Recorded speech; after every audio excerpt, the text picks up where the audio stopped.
It was a California August in '82 when my mother gave birth to the Spam Tech crew. 13 years later had me looking at Linux. Programming made me stronger like Papa the Spinach. Now, people know that a DG carry weapons, but if that weapon is a nest you step in, we finish Contra with only one life. Finish Metal Gear 2 using only a knife, right? People might think that we're frontin', then they see all the news online that I'm putting. My rhymes flow just like my code, even though my source is owned by SCO. What about my Indian? I keep it low. See me on Gunbound, call me pro. I'm a certified legend, but I'm still your bro. This is a PSA, boy, the more you know. No. I'm a legend everywhere that I go. Every distro, every Craigslist hoe pumping they fist, yo. Can't get enough of Whitey Crackers jams, and they can't get enough of Whitey Crackers spam. I'm a legend everywhere that I go. Every distro, every Craigslist hoe pumping they fist, yo. Can't get enough of Whitey Crackers jams, and they can't get enough of Whitey Crackers spam. I said my heart's wide open, goatsy, and my windows min like Ho Chi. I'm just another nerd, but I rap about it. Shit talk on the net, then I laugh about it. I've been caught slipping like the Star Wars kid when I'm on eBay sniping a bid. Catch me on a webcam like Numa Numa. See me at the club and I'm rocking Puma. Another net legend if you see me yodel. Spit a little something that's anecdotal. Tell me about the time the E-Bombs world stole your chop like I stole your girl. Catch me on Gen May, not something awful. Low tax would ban me, raffle. I'm a certified legend, but I'm still your bro. This is a PSA, boy, the more you know. I'm a legend everywhere that I go. Every distro, every Craigslist hoe pumping they fist, yo. Can't get enough of Whitey Crackers jams, and they can't get enough of Whitey Crackers spam. I'm a legend everywhere that I go. Every distro, every Craigslist hoe pumping they fist, yo. Can't get enough of Whitey Crackers jams, and they can't get enough of Whitey Crackers spams. Yeah. I'm a legend everywhere that I go. Every distro, every Craigslist hoe pumping they fist, yo. Can't get enough of Whitey Crackers jams, and they can't get enough of Whitey Crackers spam. I'm a legend everywhere that I go. Every distro, every Craigslist hoe pumping they fist, yo. Can't get enough of Whitey Crackers jams, and they can't get enough of Whitey Crackers spams. Yeah. What's up, meatbags? Just here to remind you to like, subscribe, and comment on the video or stream. I don't know which one it is. This could pop up on either one. But I need you to do those things because it really helps the channel get into the algorithm, helps it grow. If you want Comicsgate to thrive, if you want it to survive, if you want it to get bigger and better, you got to make sure that you're doing these things to help channels like mine to get into that algorithm so we can spread the message of Comicsgate. Plus, share with everyone that you know. Share the link. Let them know. Come watch this superior content. That way, again, Comicsgate can reach new audiences and new heights. Guys, I appreciate it. Thank you for doing those things. Now, let me let you get back to your program.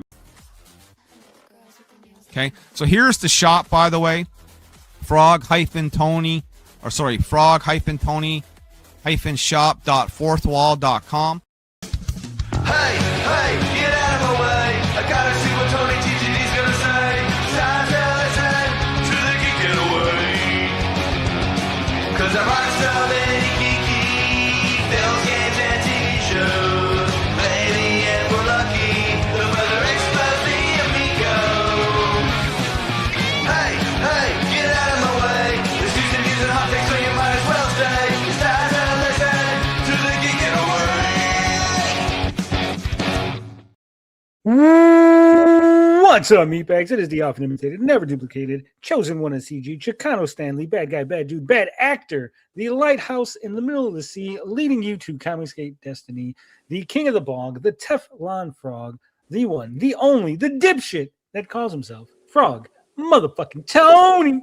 And we are back with a Gabbing with Geeks new era here on the channel. We got the new computer. We got everything set. We do not need TJ to run the show. I've taken control back.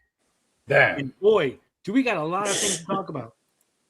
One of those things is in the title, and that is the SmashJT lawsuit. There's a huge update to the lawsuit, literally dropping December 19th, yesterday.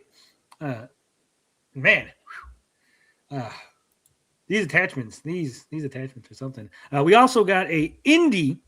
That's right, indie game award show. And so I think that we should EFAP it. We should watch it because I watched a little bit of this indie game show, and it's actually exactly what I said the real video game awards should be. They do the things that I was complaining about on the actual video game awards.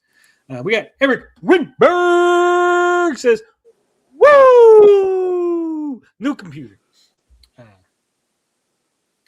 Crazy. Thank you, Eric Winberg. And it's great. Happy being here, walking and strolling on the sidewalks of Chicago. Woo! Cooking and smoking. Cooking and smoking. What's up, Otto? We thought you were MIA. But guys, there's no ads on this stream. I was late, so I took the ads off. No ads. But we are $48 away from making me get no monsters. And I will tell you this. You can screw me over big time because I actually ordered monsters today. So I have a case of monsters on the way. It should be here about 4 a.m. in the morning. There should be a case of monsters delivered to my house. And there's no way I could drink the entire case before the end of the year. So you guys can screw me. In fact, I'll even say if we hit 800, I'll go for the rest of the month. No monsters. We'll extend it. Damn. How's the new PC working? It's working really good. I was able to EFAP the entire JCW yesterday. I played it all. There's a few kinks that I got to work out. But other than that, it's doing good. I'm not using it for anything. I'm not watching YouTube on it. I'm not checking emails on it. I'm doing nothing. The computer is only being used to DM people on Twitter, to look up links that we need for the stream, and then to make videos and streaming. That's it. And then some writing. Obviously, I got to write some stuff. What was cool was with Microsoft, all my stuff was saved. It was like, hey, do you want to make your new computer like your old computer with all your files and everything? I was like, yeah, sure. So I got all the files and everything from my old computer through the cloud.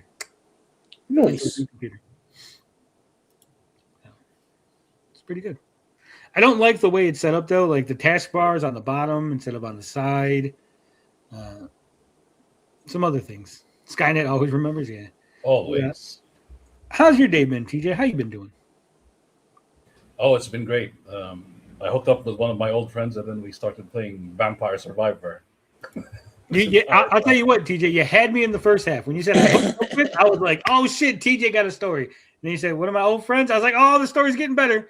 And then you said played Vampire Survivor. I said, oh, that story was yeah. You let me down there at the end. That swerve at the end. I'm swerving, bro. What I know Vampire Survivor just had like a new update, like a free update just came through, right? Yeah. That's it. You're not going to elaborate? TJ just going to say, yeah, no further elaboration, guys. No, nothing. Hey, it's got a new update. Yeah. Great commentary. Antoy, how you been, buddy? I'm great, man. Just great. You're the Dark Savior? Yeah, man. I want him to win next time, man. Suicide, my boy, the Dark Savior. I got my fingers crossed he's not going to be a mark or a work or whatever the fuck you call it the entire time. He's got to win. Is that going to be a jobber? Jobber. Thank you. I couldn't think of the word. I think with Caleb Connolly losing the American title, they might start pushing Suicide, right? That's true. He was so good in TNA. Like, I'd like to see the character, or bring another guy in to put the tights and the mask on and, maybe bring another guy? Well, I mean, so that he and Caleb could do separate things. You know what I'm saying? I'm just saying it'd be like the 8th or 9th different person that has played Suicide. Oh, sure. Oh, yeah. Like Doink. Were there like 5 or 6 Doinks at least? Yeah. Well, I mean, the only real Doink is Matt Bourne. True. But Yeah, but other than that, I got nothing. Paige Collette, the ring rat, she liked and retweeted me again today when I shouted you out. Other It all one. worked out good. Hell yeah. I can't wait to officiate your wedding. Yeah. I'm working this, man. You're gonna see. Should be on the show. Hell yeah. Music Master, who's a pain in my ass, keeps look, we're covering JCW. I don't give a shit what you say about JCW, Music Master. We're not covering any other company. We're not watching GFW. We're not watching the one that has Priscilla Kelly in it. Okay? And if you ask again, I swear to God, Music Master, I will fucking ban you. If you ask me one more time, do not cover JCW. Okay? Put it out there. Very annoying. Also, putting it out there, guys. If you're a member, go to the community page. We got the Ask Us Anything. If you're a member, you can ask us literally anything you want. So we got a couple questions already. We're gonna go with we got some polls. If you haven't answered the polls, and we will talk about them all later. I'm doing fantastic. I was on Perp Stream a little while ago. We were making fun of Cynthia and the gals from Sony Circle. I was on JJ Stream even earlier than that. And that was fun. Now I'm here with you guys. With my real thing. Unlike certain people, I wasn't up touching grass. It was inside. It was real. I don't know if you guys have heard, but Divinity Original Sin 2, or the Divinity 2 original. It's got a PS5 update, so I went ahead and got my free update. I was playing that a little. Yeah, your mic is a bit messed up, by the way. What? Okay, now it's better somehow. That what sounded okay. Maybe I was just talking low. Okay, let me talk high again. So I was Yeah, playing some Divinity 2, Original Sin. It's like Baldur's Gate. It's pretty good. It's pretty good. Your mic sounds heavily gated. There you go. Well, speaking of clowns, do you know what the new DLC for Vampire Survivor is? You're gonna love this. Balatro. It's Balatro related. That's right. I knew it was something. I wonder what's going on with the mic. Yeah, sounds good now. Weird. Anyway, we got a lot to cover. We got articles. We got the lawsuit. We got Warner Brothers Discovery. Apparently, they're not going with Paramount. So we got to talk about that. Then I don't know if you guys know, but the teaser for Doomsday leaked online. Have you guys checked that out? No, not yet. Nope. So, might have to talk about that. We got Sony. They had a lawsuit with Tencent over that Horizon Zero Dawn clone. So there was a new development in that. We're going to go over Naughty Dog, talking about crunch. More crunch from Naughty Dog, guys. Always. And then, of course, Witcher 4. There's a GameSpot article about The Witcher 4 and using AI. And I just... why am I not surprised? Well, the title of the article is really why I wanted to talk about it, right? Because when you see this title, oh, man, it is just fantastic. But hey, let's run over to the lawsuit. Guys, have you heard the latest news on the lawsuit with Alyssa Mercante? I mean, I remember last we talked about it. His Discord now is on Discovery. Yeah, it's on Discovery. Well, let's go run over and see what is going on. Look at that, man. Being able to share tabs just feels so good. I know what it is. I don't like that. Let me put this back on the side. Put this back on the side. All right. So here we go. And now if we scroll down, so on the 12th was the letter motion for discovery unopposed request to issue subpoena by Alyssa Mercante. That was the discovery for the Discords and stuff. And then on the 18th, order granting 39 motion for third-party subpoena, so ordered by Magistrate Judge Laura K. Eskenazi. Right. So basically, what they were saying is because Alyssa and her lawyers couldn't necessarily reach those people, like they don't know who's on Smash's Discord, right? And they don't have access to all that. Smash has access to those records, so they're basically saying they were putting it on Smash to deliver the subpoenas to the people in his Discord and stuff, right, for that information. And he agreed. It's a standard procedure. So, but now, December 19th, we got the motion to compel communications with New York-based content creators, including, but not limited to, Hypnotic, Toasty with the Mosty, Rev Says Desu. So we got 5 different attachments plus a main document. And boy. Lots of zero names are being mentioned.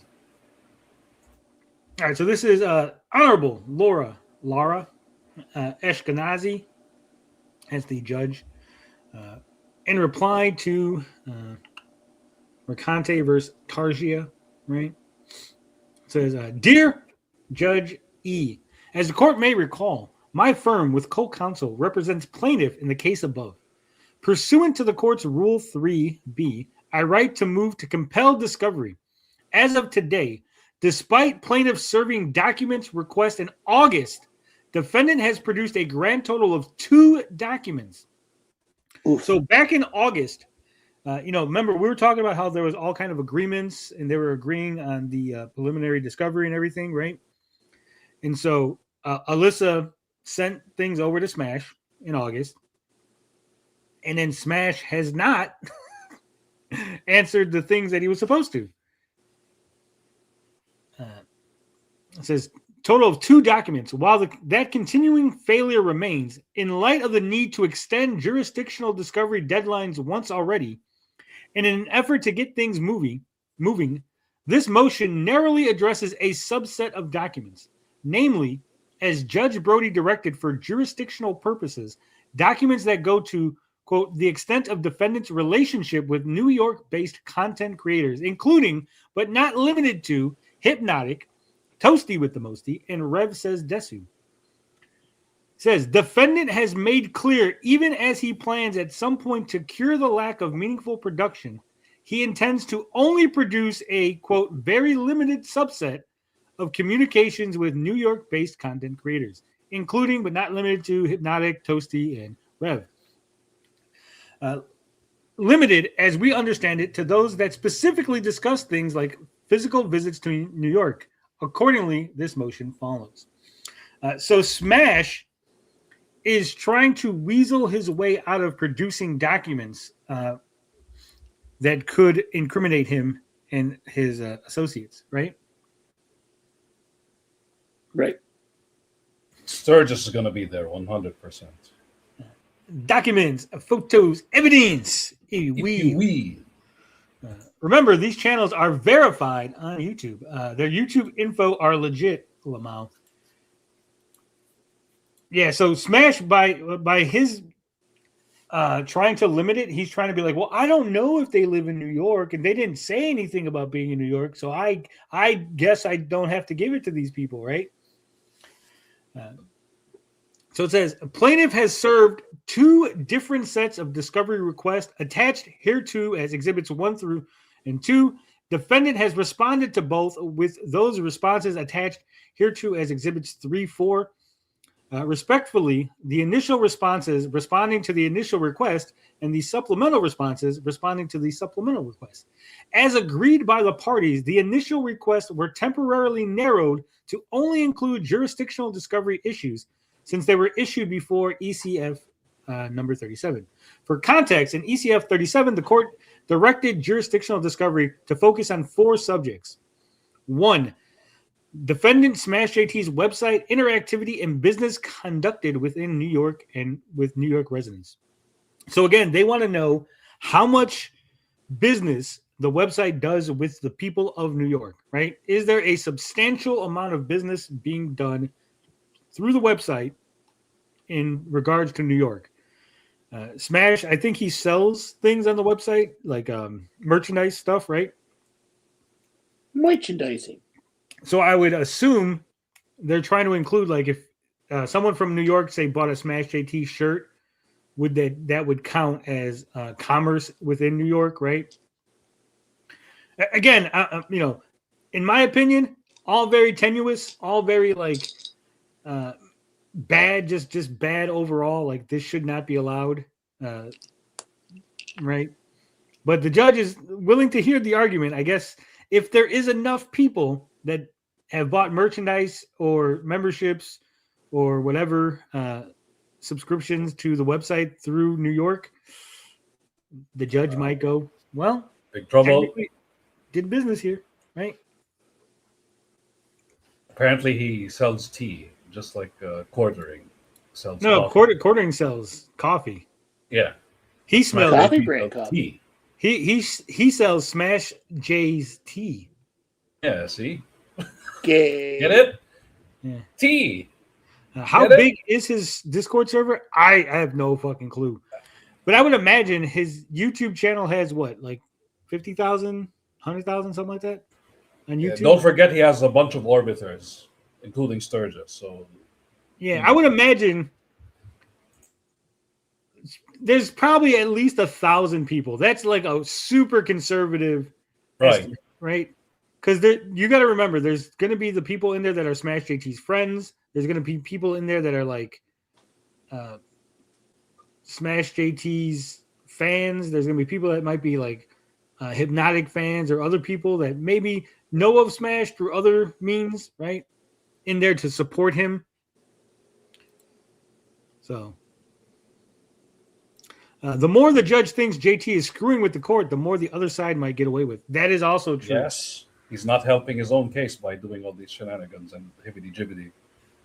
Yeah. All right. So the second thing is defendants' revenue generated through the SmashJT website in terms of subscriptions from New York residents. Number 3, the extent of defendants' relationship with New York-based content creators. Number 4, any further connections defendant, the SmashJT website, the SmashJT Twitter, and the SmashJT YouTube have with New York and New York residents. It says, before getting responses, plaintiff followed up repeatedly, including in emails articulating specific deficiencies, and even as served across those responses, defendant produced only 2 documents. Oh, this is so bad. Because, okay, what they're saying here is, he was served paperwork, and then they followed up that paperwork with like, hey, have you got that thing ready? Hey, have you got, basically showing that they're actively trying to get the information from Smash, and he's actively not giving them the information, right? Like if they just said, hey, we sent one letter, and now it's like 3 months later, and he never sent us something, the judge might be like, well, you weren't really following up on it. They can understand that maybe Smash forgot about it or there was some extenuating circumstances, right? But the fact that you kept sending him stuff and he kept not giving you the responses means that he's actively trying to not give you the information you're asking for, right? Mm-hmm. So that looks real bad. Big trouble again. And you talk about screwing with the court. This is because remember, at the end of the day, the court doesn't want to have to deal with this any longer than it needs to, right?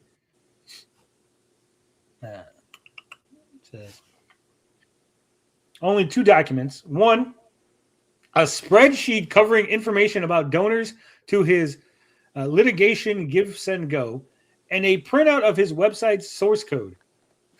SmashJT sent him the source code for his website.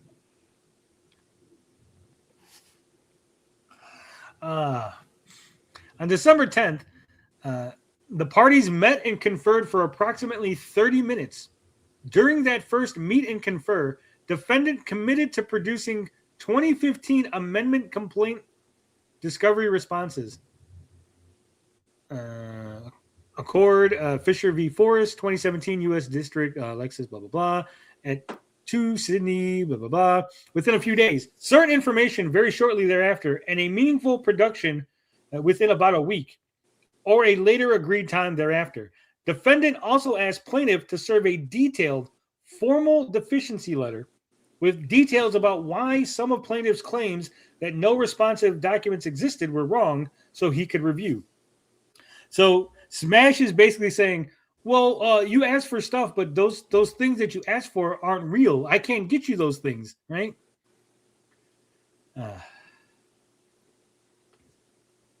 Forgot when his entire internet usage is current news. Yeah. Here's the funniest part, right? Like, we cover this. I don't think anyone else is really going through these documents. I don't think any of his buddies, right? Everyone that was talking about Alyssa Mercante, where are they at talking about the lawsuit? Where are they at going, hey, Smash is failing to give the information they need, right? Oh, no, they're not going to call them out. Well, I'm saying it was just like the Eric July shit, right? Eric July is getting sued. Yeah, fuck that. Eric July is going to win, blah, blah, blah. And then documents come out and, like, no one's covering the documents, right? Like, suddenly it's all crickets. We will win, bud. Yeah. Says, plaintiff promptly served that letter, a copy of which is attached as Exhibit 5. Thereafter, when a response did not come as agreed on December 17th, plaintiff asked for another meet and confer.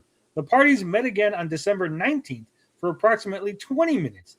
At that meet and confer, defendant stated he still intended to make some supplemental production, but that any communications produced would be a, quote, very limited subset of what exists, even specifically Hypnotic, Toasty, and Rev. So they're saying we want all your communications with these particular people, right? And Smash is like, well, I'll give you some of them. He's bargaining. Yeah. like, sir, that's not how this works.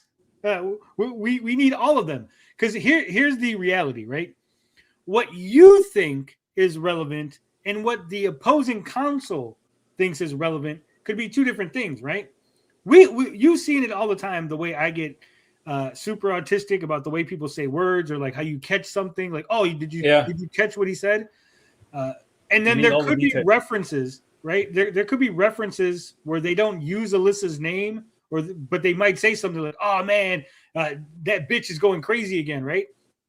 But then Smash doesn't include that because, well, it doesn't have Alyssa's name. So you don't know that that's who he was talking about, but that should be up to the other counsel. Sometimes the laughing emoji is enough.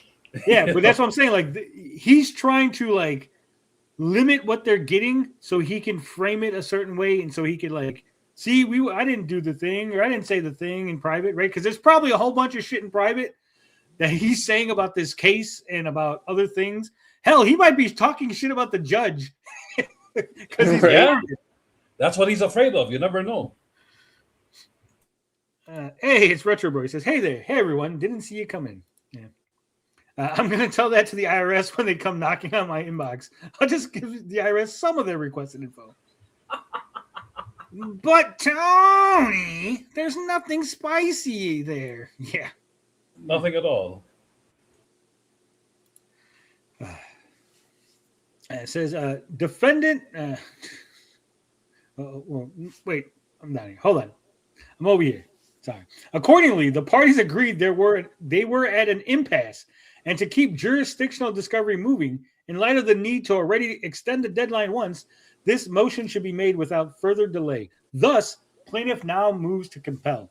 So basically, they're saying, we are asking for information. He is refusing to give it to us. Now we need the judge to step in and order it so that way he could stop fucking around, right? It says, in its decision directing jurisdictional discovery, the court found that the plaintiff has pleaded a sufficient start to establishing personal jurisdiction, specifically with regards to ... and defendant's New York-based contacts. And the reason the court did not find jurisdiction on this front outright is because plaintiff's allegations that defendant has knowingly used and directed New York-based agents to amplify his statements is conclusory and is insufficient to establish. One, because Exhibit 5 includes content from a document designated confidential. That content is redacted. That content is not relevant to the substance of the motion. And as agreed at the second meeting based on these redactions, neither party seeks to file a non-redacted version under seal.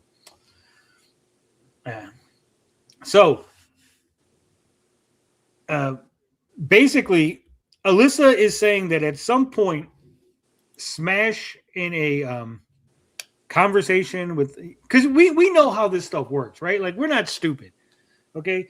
TJ, Altoy, you know this firsthand. I'll go into the DM group and be like, hey guys, retweet this, right? Right. And so it'd be like, hey, if I'm going like, hey, I'm going to be on a show with JJ, like, hey, retweet this, right?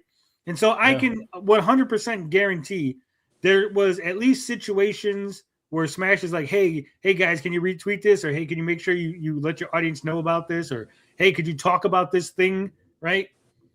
And if it's in regards to the court case or Alyssa McConte in particular, that's what they want to know. And that's what Smash is refusing to let them find out, right? Yeah.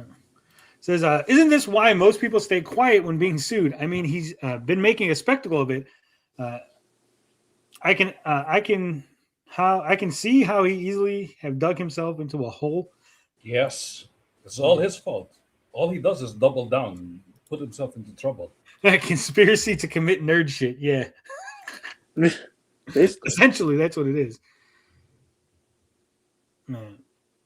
So, all right. We're going to go ahead and we're going to go into those documents and see what they are. So attachment 1 is the initial request. So this is what they requested initially. So these are the instructions. Furnish all information available to you, including information in the possession, custody, or control of your attorneys, accountants, investigators, experts, representatives, or other agents. 2, if you claim any ambiguity, vagueness, or overbreadth in interpreting an interrogatory or any applicable definition or instruction, respond to the portion you deem appropriately specific and broad, and set forth in a part of your written response the specific language you deem to be vague or ambiguous or overbroad. Hibbity-jibbity. I love legal documents because they have to like reiterate and say things and like be super redundant to make sure that like there's no room for leeway. There's no weaseling your way out. If the answer to all or any part of this interrogatory, blah, blah, blah, is not presently known or available. Interrogation, it is. Shut up, TJ. Include a statement to that effect and furnish any information currently known or available and a description of the source of information that was once known or available, which could have been used to respond to the questions. 4, produce all documents described in their entirety, along with any attachments, drafts, and non-identical copies. 5, if any responsive document has been lost, destroyed, or is otherwise unavailable, provide A, the names and titles of the persons who searched for the document, a statement of the specific efforts made by that person to locate the document and the location searched, a statement upon actual knowledge or upon information and belief concerning what happened to the documents. Basically, this is saying that if you're going to claim that the documents are missing, destroyed, burned in a fire, we want to know when the fire was, how hot the fire was, and how long it fucking burned, okay? Because we're not believing any of your shit. Is what this essentially is saying. Yep. Zero hibbity-jibbity allowed. You're saying Smash has no credibility? What? Yeah. It says 6, if you withhold any documents or information by reason of a claim of privilege, state with specificity the information required by Local Civil Rule 26. Assertions of privilege made without an appropriately fulsome statement pursuant to Local Civil 26 will be considered non-responsive. So what they're saying is if you're going to claim this is privileged information, you better have a valid fucking reason for that. You just can't fucking declare bankruptcy, okay? You can't just go, I declare privilege. It's not going to work. Buddy.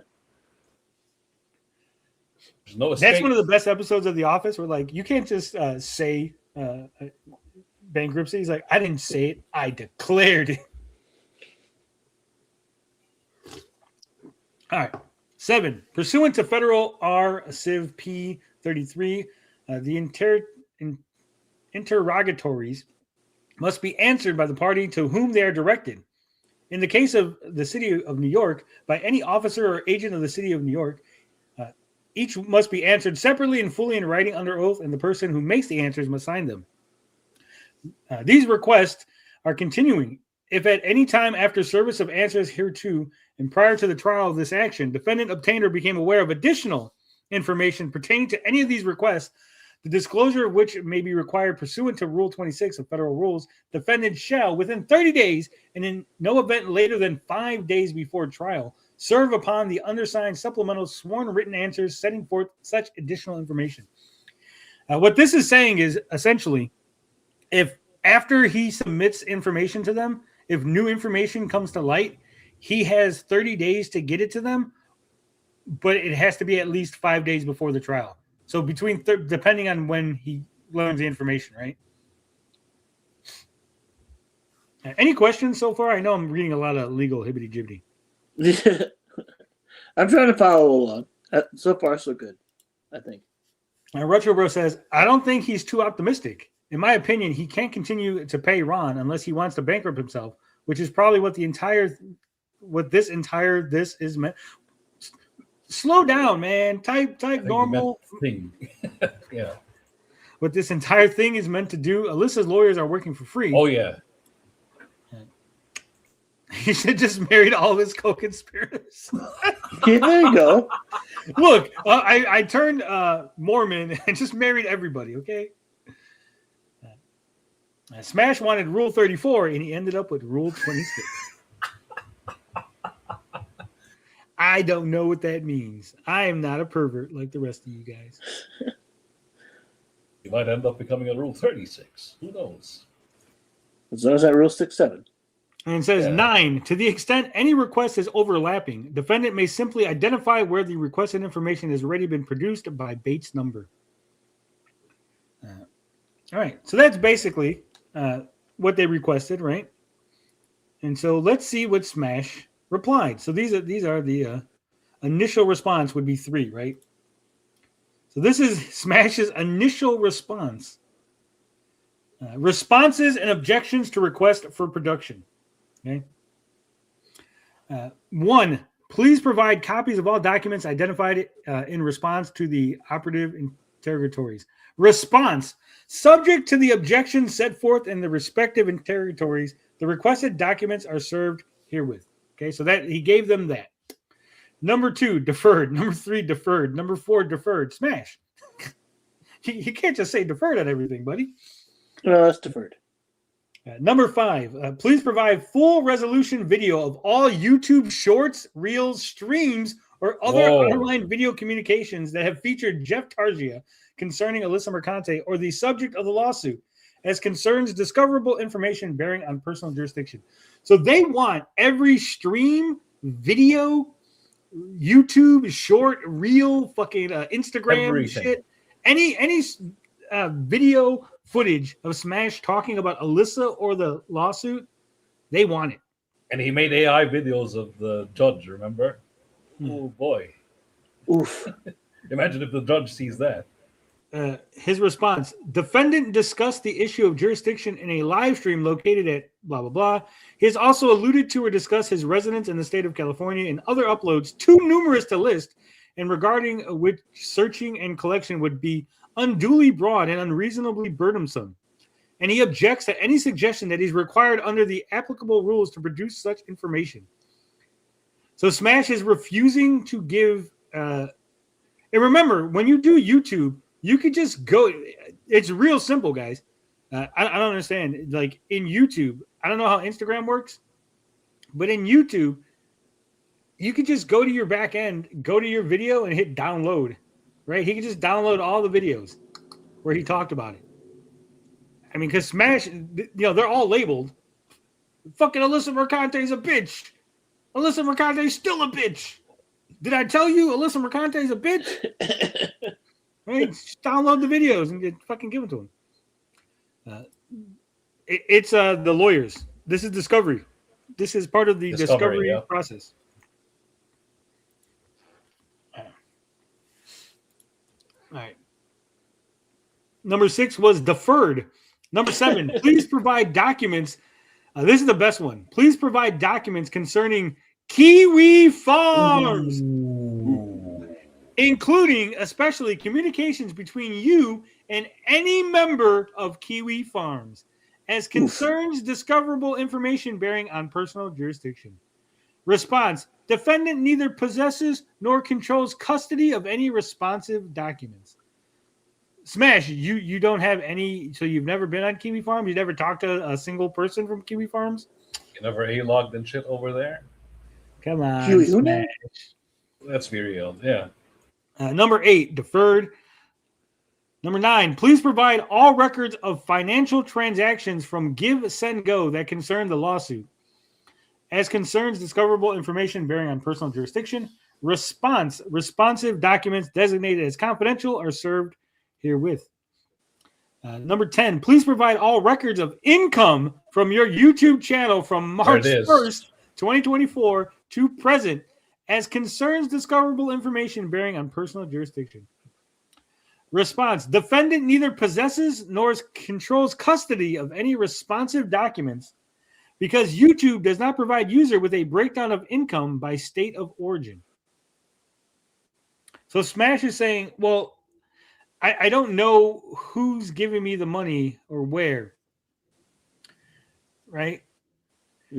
Which, yes, YouTube just pays you, right? YouTube gives you money. But, and I don't know, Alyssa probably knows this, right? You have a list of who your members are, of who your memberships are. So he can at least provide a list of the memberships, the different people buying memberships, right? And be like, here are their YouTube handles. I don't know where they live. It says, please provide all records of income from SmashJT website from March 1st to present. Response: defendant neither possesses nor controls custody of any responsive documents. Smash. You are trying to tell me that you have not sold a single product from the SmashJT website, and that product was sent to New York, and you don't know this? You don't have this information? I know for a fact, like on Fourth Wall, it tells me where the stuff is going to, right? Because you obviously have to know where it's being sent to for the taxes and all the other things that you're doing, right? The shipping costs and everything.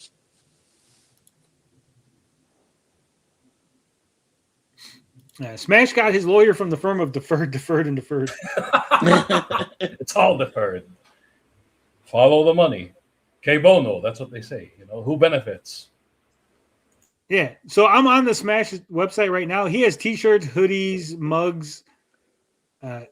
You 100% know where this stuff is going, right? Yeah. Because again, you have to sell it. You have to send it out. It has to be shipped from. You get a breakdown from whatever company you're using. They go, hey, this went here. We charge them X amount for shipping. Blah blah blah. Here's what you made, right? Like I can go to Fourth Wall right now. I have the. That's why people are like, oh, don't buy from Tony. He's gonna have your address, right? 12. Please provide all documents concerning paywall revenue concerning the SmashJT website with sufficient information to determine the state from which any revenue originated. Response: defendant neither possesses nor controls custody of any responsive documents and is unaware of whether or not the payment processor collects such information. Smash, you lying piece of shit. You have to send those products out from paywall. Do you think that the company doesn't know where they're sending their products? This goes out willy-nilly. Who knows? I mean, they might not know who's paying for it. You know, you can make the argument that I bought the product I live in Chicago, but I sent it to Autoy in Jamaica, right? But you have, at the very least, you know it went to Jamaica, right? Jamaica, we have a bobsled team. Eddie, man. Bama shit. Shit. As someone who is unbiased, this seems like desperate attempt for her lawyers to determine jurisdiction. Retro Bro, first off, you're not unbiased. Secondly, this is what the whole thing is about right now. Literally, see, this is what I love when people have no fucking clue what's going on, and then they comment things because it just aggravates the shit out of me. So, bro, right now, Smash is trying to get the lawsuit dismissed on jurisdictional grounds. An argument has been made that SmashJT does commerce within New York based on his website and other things. Alyssa does not have access to those files because they are on Smash's end. The court has ordered jurisdictional discovery, allowing Alyssa to essentially ask SmashJT to send her specific records in regards to that matter. This is what it's about. It's not an attempt. It's not a desperate attempt. It is literally an attempt. It is literally what the court has ordered to happen. So the court can make a judgment whether or not there is jurisdictional grounds, right? You can't just go, I don't do business in New York. And the judge goes, well, he said he doesn't do business in New York. I guess that's it. You need proof. You need receipts. I'm not unbiased at all, bro. I never claimed to be unbiased in this. I think SmashJT is a piece of shit. I think Alyssa's a piece of shit. I'm biased towards the law. I am 100% on the side of the law. And so I don't give a fuck who wins or loses. I give a fuck whether or not the law is upheld and if it is properly being fucking argued, right? That's where my bias lies. I agree, but claiming its jurisdiction because a member may be in New York is kind of a reach. Yet, no shit. That's literally what I said about 20 minutes ago. I literally said that 20 minutes ago. But that is the argument that she made, and that's the argument that the judge and the court is going with. Therefore, you have to play by the rules. If you go to court and you go, hey, I'm not doing business in New York, and they go, well, we think you are because you have members that might live in New York, and the court goes, hey, that's a good point. Smash, maybe provide records to see if there's anyone in New York as a member. That's it. That's the rule. You can't argue with it, right? I wasn't here 20 minutes ago. It's not my fault. That's the problem. I've literally every single time we've talked about this, I've literally said, I think this is a fucking reach. It's tenuous, and I don't want it to go through. I don't like Smash. I want him to lose, but I don't want this precedent to be set. Sanka, you dead? I get that reference. That's Cool Runnings. Did you know that whole movie's a lie? I found that out recently, that Cool Runnings is like a lie. No. Yeah. They actually like the whole idea of this is the first Jamaican bobsled team, and they're they don't know what ice looks like and shit. All that's Disney propaganda. Exaggerated. Yeah, that's some hibbity-jibbity for sure. But apparently they've had bobsled teams. They didn't even because if you watch the movie, it makes it seem like the Jamaican bobsled team, if the bobsled didn't break down, they would have won gold, right? That's well, no, nowhere terrible. But the first one was in '88. I remember when it happened. It was great. Everyone was so psyched about it that they were going to do it. Yeah, the whole thing with the racism and how people were oh, Jamaicans want a bobsled. They said it's actually in reality the exact opposite. People were oh shit, Jamaicans want a bobsled. That's cool, dude. Everyone loved it. There was a hit song about it and everything. It was great. Everyone had T-shirts and there was Jamaica everywhere. It was great. Jamaica fever. It says, please provide all records of any income from any source from March 1st to present as concerns discoverable information bearing on personal jurisdiction. Response. Defendant objects to this request on the grounds that it is not calculated to lead to the discovery of admissible evidence as concerns discoverable information bearing on personal jurisdiction.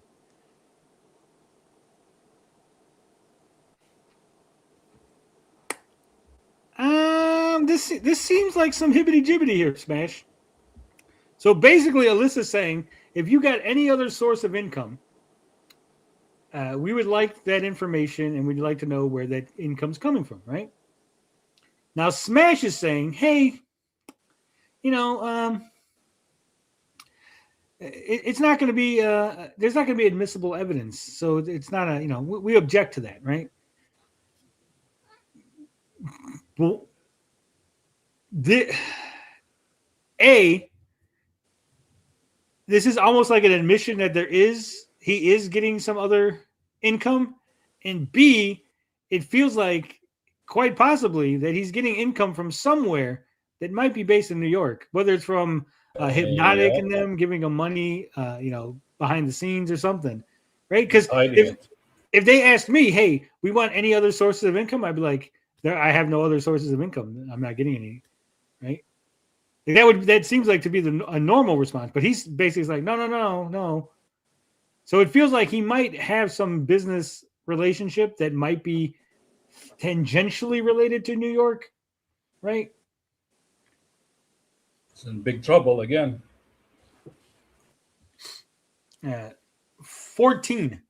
Please provide all written and electronic communications between you and any persons who have consulted with you regarding your social media presence and strategy as concerns 1, Mercante, 2, and Kotaku, and 3, the lawsuit, as concerns discoverable information bearing on personal jurisdictions.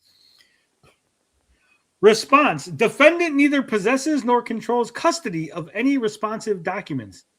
Really? No. What? Come on. Smash. You don't have emails with people.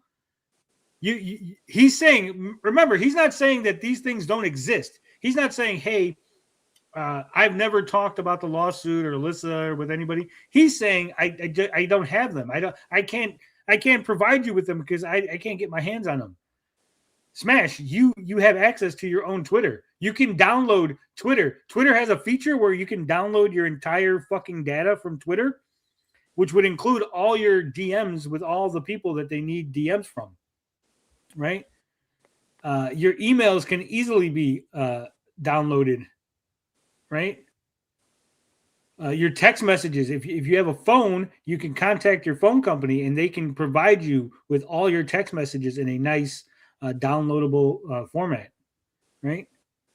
Because I know this because I had text messages that I had to download because of when I was getting divorced, right? And my ex-wife was sending me all sort of harassing text messages, right? So I had to have them ready. So like, hey, this is my ex-wife talking shit to me while we're getting divorced and saying all kind of horrible things while I'm not, right? Bingo, Sorrowin, yep. That's exactly why he's hiding this shit. He doesn't want them to see the information, so it must be bad. Social media have been getting people arrested for 2 decades. Did you see there's a case where a fucking drug dealer got arrested for he posted a picture of cheese. He was holding like a little wedge of cheese, right? Okay. And he said, hey, look, I got this cheese. I love this cheese. This is the greatest cheese ever. Hey, look at this cheese. I love this cheese. So he took a picture and put it onto like Twitter or something, right? He got arrested. Do you know what he got arrested for? No. Drug dealing. Okay. I know. The obvious question is how is a picture of him holding cheese get him arrested for dealing drugs? Was there drugs in the cheese? Was cheese a code for drugs? Right. No. Actually, they found out that it was his picture, right? So like they like, oh, this is Bill. Bill's posting a picture of cheese. He's holding it. They enhanced. They looked at his fucking fingerprints in the picture and then matched him up to fingerprints to a crime scene and arrested him. Shit. Guys, do not show your hands on social media, okay? Yes. It's the advice for today. You know, that's the moral of the story. Wow. I got 504s for rent. I don't know. I agree with Sorwin. He has been loudmouth about it publicly, so I can't imagine what he said behind the scenes. Yeah. Either way, that's crazy. Don't post your fingers. Also, SmashJT communicates through carrier pigeon. That's what it is. So, guys, it's only carrier pigeons. I definitely don't have those still. All right. 16 deferred, 17 deferred, 18. Please provide all documents concerning the subject matter of your console's disclosed advice and disclosed opinion that, quote, he felt like there was something greater at play here and that they, quote, they have nothing here. SmashJT live black girl gamers on the attack, ... again. YouTube, as concerns discoverable information bearing on personal jurisdiction. Woo! You know what this is? What's this about? So, SmashJT on this stream, SmashJT, JT Live, Black Girl Gamers on the Attack again. He basically said that my lawyer has the opinion that there's something greater at play. Basically, SmashJT went on a live stream and claimed that his lawyer told him that there was actually a bigger thing at play, that, you know, Alyssa wasn't suing him over the fact that he, you know, made statements that were defamatory. No, that there was, you know, a secret conspiracy, a cabal, if you will, trying to get at Smash, right? So basically, they're like, hey, you know, all that shit you were talking on live stream, now we want to know what it was, right? You claimed that you had information, secret information about what's really going on and why we're really suing you. So we'd like that secret information. Oh, loudmouth again, like Retro Rose said. Response: defendant objects to this request on the ground that it seeks protected, confidential attorney-client communications. This is up in the air, I believe. The judge could agree with him that it is attorney-client confidential information, but the judge could also rule on a limited basis that this very particular information, right? Because this is not like, hey, we're going to do this. Here's our defensive strategy, or here's, like, you know, me just talking to you about things, right? This is like you made public statements claiming that your lawyer has an opinion that there's greater things at play and that they have nothing here and yada, yada, yada. So we that information might be pertinent to what's going on, right? Like if you're claiming that there's a conspiracy or something, we need to know, right? Yeah. Because that, again, maybe they're going to have to sue Ron for making defamatory statements. So deferred. And responses and objections to it says deferred. 4, identify all persons whom you have hosted on your YouTube channel to discuss Alyssa. Response: Sean Martin, Kenny Atreus, Ronald Coleman, counsel for the defense. He had Ron Coleman come on to talk about Alyssa. Jesus. Wait, is this the same Atreus we know? Yes. That guy? Oh, God.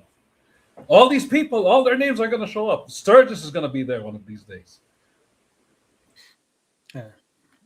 He could have avoided all of this. Well, not all of it. He could have avoided some of it if he would just not have talked about it so much. Again, all of this could have been avoided. When Alyssa sent him a cease and desist, and she said, this very specific thing I would like you to not say anymore because it is defamatory. He just had to not say that thing, right? Yeah, he may have violated privilege posting that shit. Yeah, That's a good point. So 5, identify all persons on whose social media platforms you have appeared where Alyssa Mercante was discussed since March 1st. He said none. SmashJT has claimed that he has been on no one's social media platforms discussing Alyssa Mercante. I call bullshit. I'm sure he's mentioned Alyssa at least once on a Hypnotic stream or someone else's stream that he's been on, right? Makes sense. Especially after all these things are coming on or happening, right? He's probably whether even if it's just him going, "Hey, I have this give send go for my legal defense," that would qualify for him talking about the case on someone else's platform, right?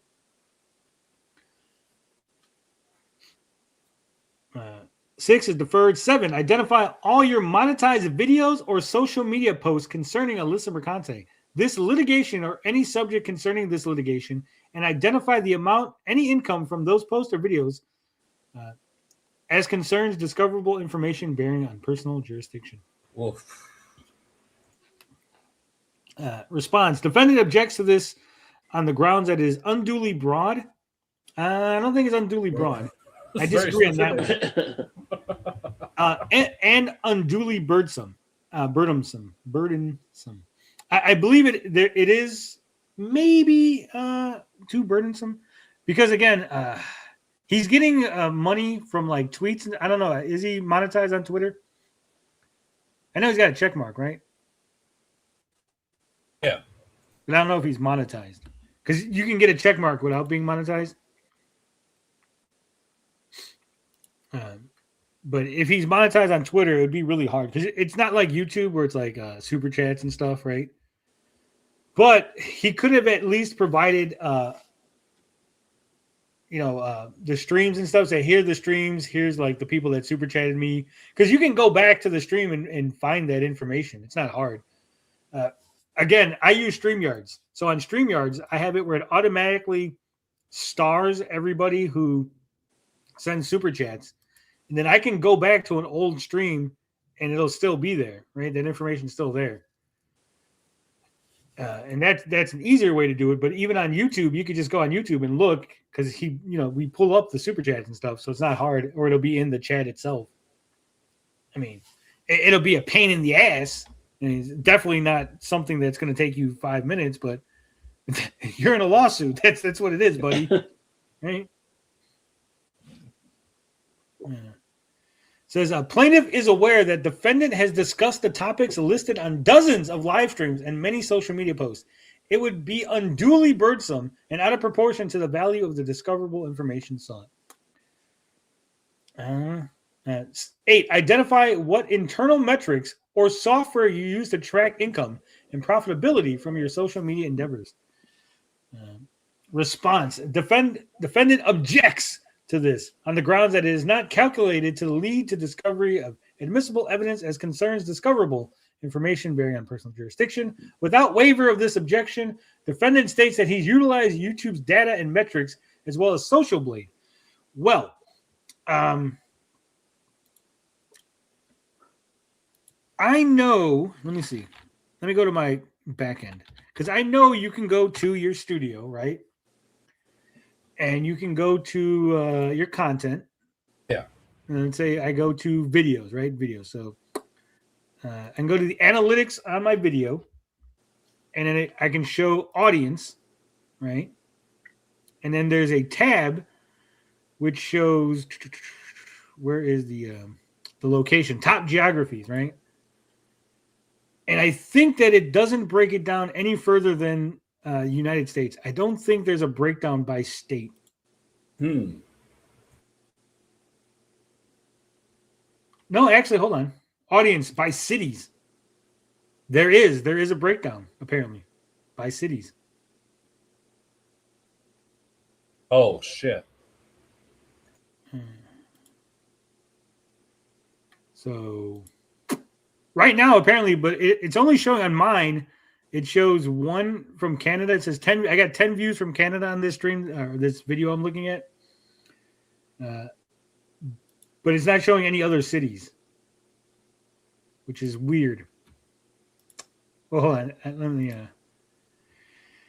Yeah, it's just showing Canada. That's weird.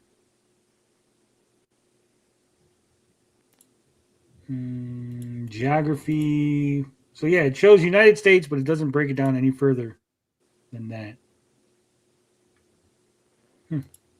Interesting. But I wonder if you could go to the entirety of YouTube, of your views. I know I'm fucking playing with the back end of YouTube. It's fucking riveting content. I know, guys. Start spreading the news. The nudes. Start I'm spreading the news. leaving today. I want to be a part of it. New York. They want to see that New York. I'm looking. Can you look on the totality? Top subtitles. Yeah, okay. Top geographies for the entirety of my channel. And if I go to cities, actually, no. Here we go. If you go into your, so I'll show it so you guys know what I'm talking about. StreamYards, share screen, channel analytics. So there it is. So as you can see, it says views by cities. There it is. Yep. And so this is advanced mode. This is on the audience tab. So you can go into your back end. There's a analytics tab, and then you go further. There's a sub tab that's like audience. And then you scroll down and it shows the different things like by age, by fucking device, all that stuff. So you go by the geography and you go into the advanced mode so you get the report. And then it shows you. So like Vaughan, Canada, a lot of people from Canada, Spartansburg, Sydney, a lot of people from Sydney, New York, 85 people. Fuck, I'm in the lawsuit with Alyssa. Damn it. Chicago, 73 views. Sollentuna, Sweden, 61. Carrington, Rhode Island, Houston. The Philippines, Parananqua, Metro Manila, Philippines. That's fucking Music Master. Crown Point, Indiana. Chile, Santiago. That's got to be, what's his name? Elliot, right? Yep. We're fucking doxing Elliot. Oh, fucking Elliot. We got Thailand too. Holy shit. Yeah, that's how my lady boys are watching from Thailand. So yeah, I mean, it is limited data. I don't think it's all of it because obviously these are not all the views, right? Because 25,000 total views, but clearly this is not 25,000 total views, right? Right. But I mean, there is some information there. Even if you're like, hey, I have a limited amount of information. Here's the limited amount, right? So, no Cleveland either. Yeah, I think maybe it has to do with when you go into YouTube and you set your location. I think maybe that's where it's getting the information from. So if you don't set your location in YouTube, it might not have that information to pull, right? Perhaps the Chilean one is Mr. Yanafu. Oh. Again, that's a reach. You could just as easily claim people may be using VPNs. Well, that would be the argument SmashJT would have to make. Just because you still have to provide the information. If they go, hey, we want information, you have to provide it. It is then your responsibility to argue why that information may or may not be correct, right? Like you're making a preemptive argument for not providing information, saying that it might not be accurate before even providing the information. No, honey, if any Retro Bro, I want you to go to your wife. I know you're married, Retro Bro, so I want you to go to your wife and you tell her. You say these exact words. You say, honey, if anyone comes to you and say I'm cheating, they're lying. Okay? If they say they saw me going into a hotel, it was actually someone that just kind of looks like me. It wasn't me.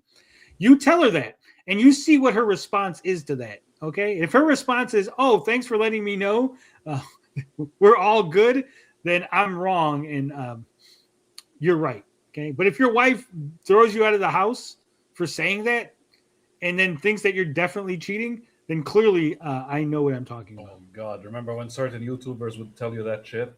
Yeah. Oh, by the way, if some person says this, she has to be lying. Okay, she's lying. He Smash doesn't have to provide anything unless the judge himself requests it. It seems like Alyssa's lawyers are making this long list of demands, so Judge sees it and says, "Okay, I need this." No, Retro Bro, I don't know how to tell you this over again. The judge already ruled on jurisdictional discovery. The judge said, "Alyssa, go ahead, request documents from SmashJT for what you need to determine whether or not there is jurisdiction." The judge has so ordered it. This is not happening behind the judge's back. This is not happening on the side of the judge. The judge knows this is happening. The judge has ordered this to happen. This is the procedure for court. Why is it when we're going through court procedures and people are like, "Well, I don't think that they should be doing this. I don't think those questions should be asked because we covered it the other day. Like it's done. It's been ordered. It's been ordered since August." That's why Yeah. they were like, "What the fuck?" We didn't even know. Yeah, until Beefy pointed it out. What? Why are they asking Smash for information? Well, because that's what the court is. That's what a court process is, sir.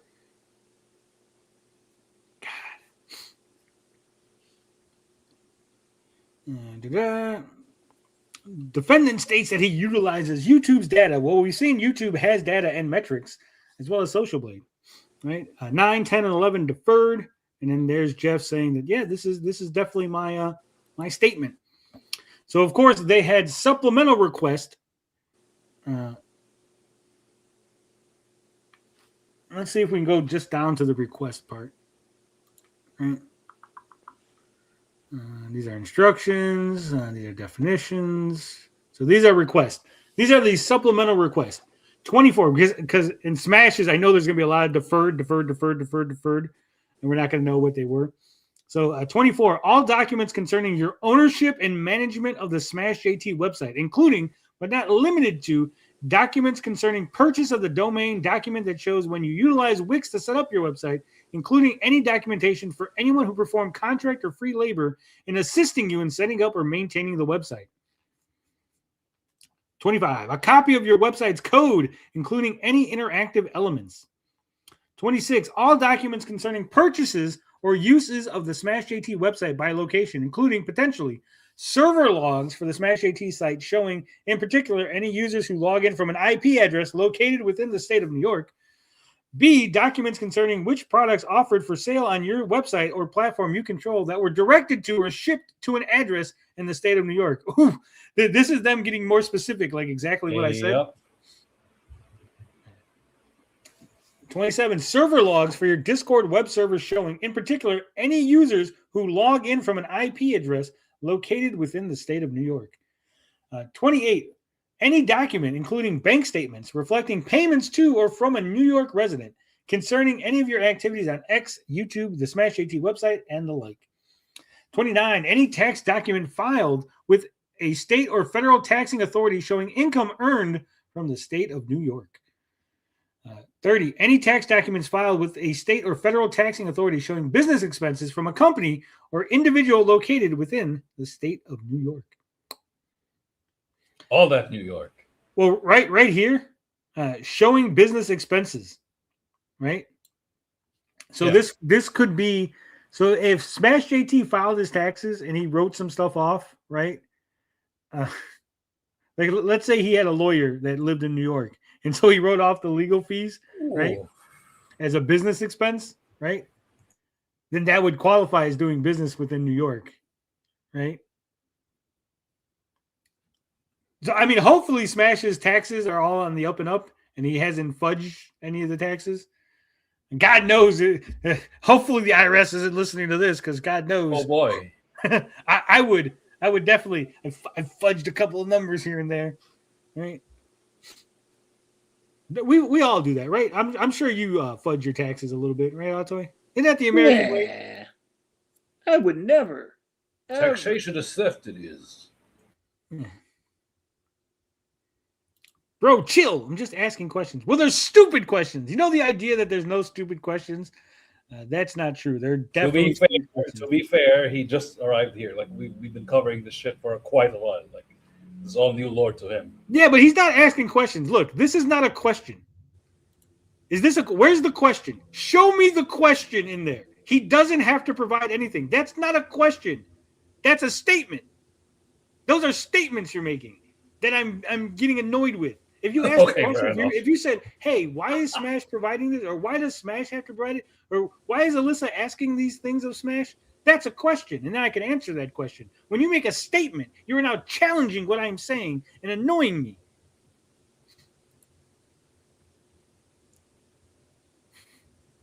Tony, I don't disagree with you. I'm simply saying it seems. See, now, he went from questions to now saying. You see what I mean? This is why I get annoyed. It seems only one of these things have to hold water for the judge to.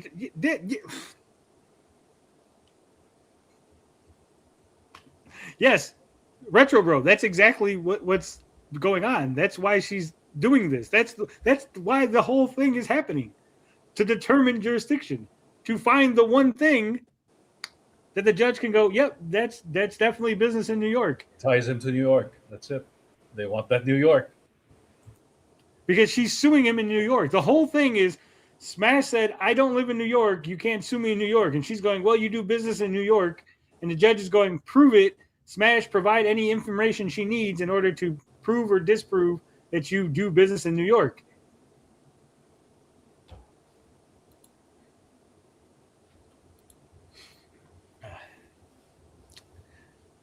Any document filed, but we read that. All documents concerning communications with Kotaku. Oof. Any Smash sending any emails to Kotaku? Sending any go fire Alyssa Mercante stuff? All documents concerning your source of income, including any income from the state of New York. Documents including contracts with any internet service provider, social media website, forum, or any other entity with whom you maintain an account that generates any income, including but not limited to YouTube, Twitch, Discord, Twitter, Gab, Telegram, or otherwise.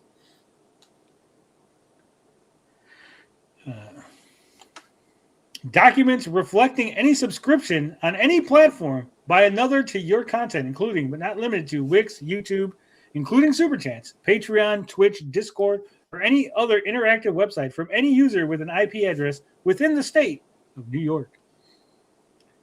Plaintiff's jurisdictional discovery, is another page. 35.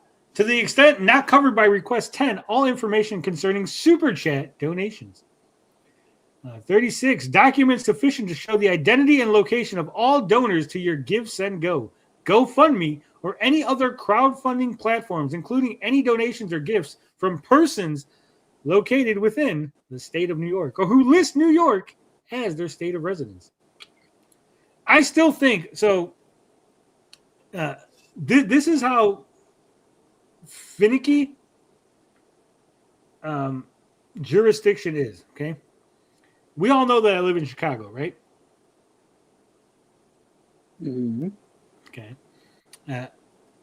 Our mayor, our former mayor, used to be one of Barack Obama's cabinet members. Remember what the hell's his name? Oh God, I can picture him in my head too. Can't too. I should know this. I literally don't know the mayors. After Daley, once Daley stopped being the mayor, it was like, who the fuck's the mayor?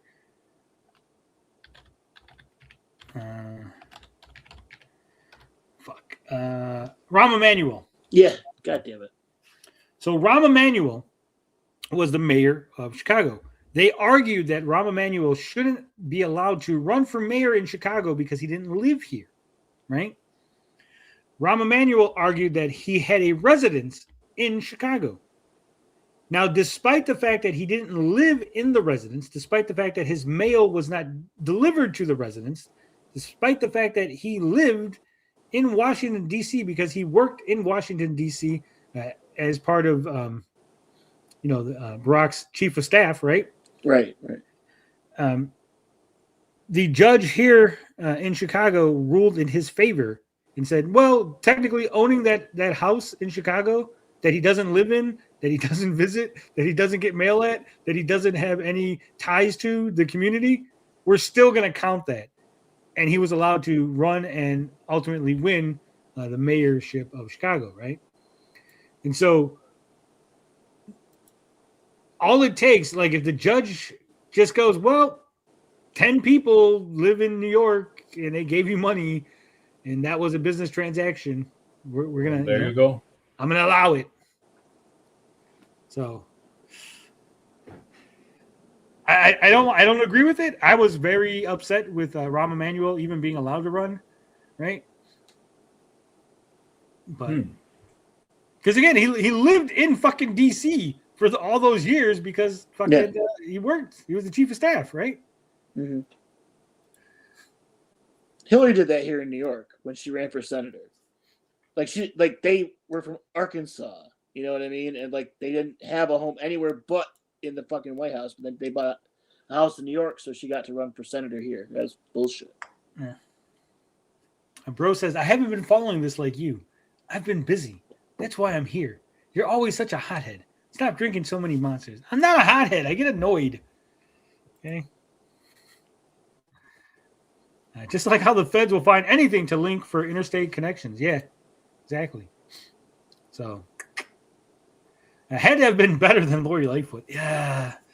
Yeah, Beetlejuice was pretty bad. Our current mayor is pretty bad. Was it Brandon? Something like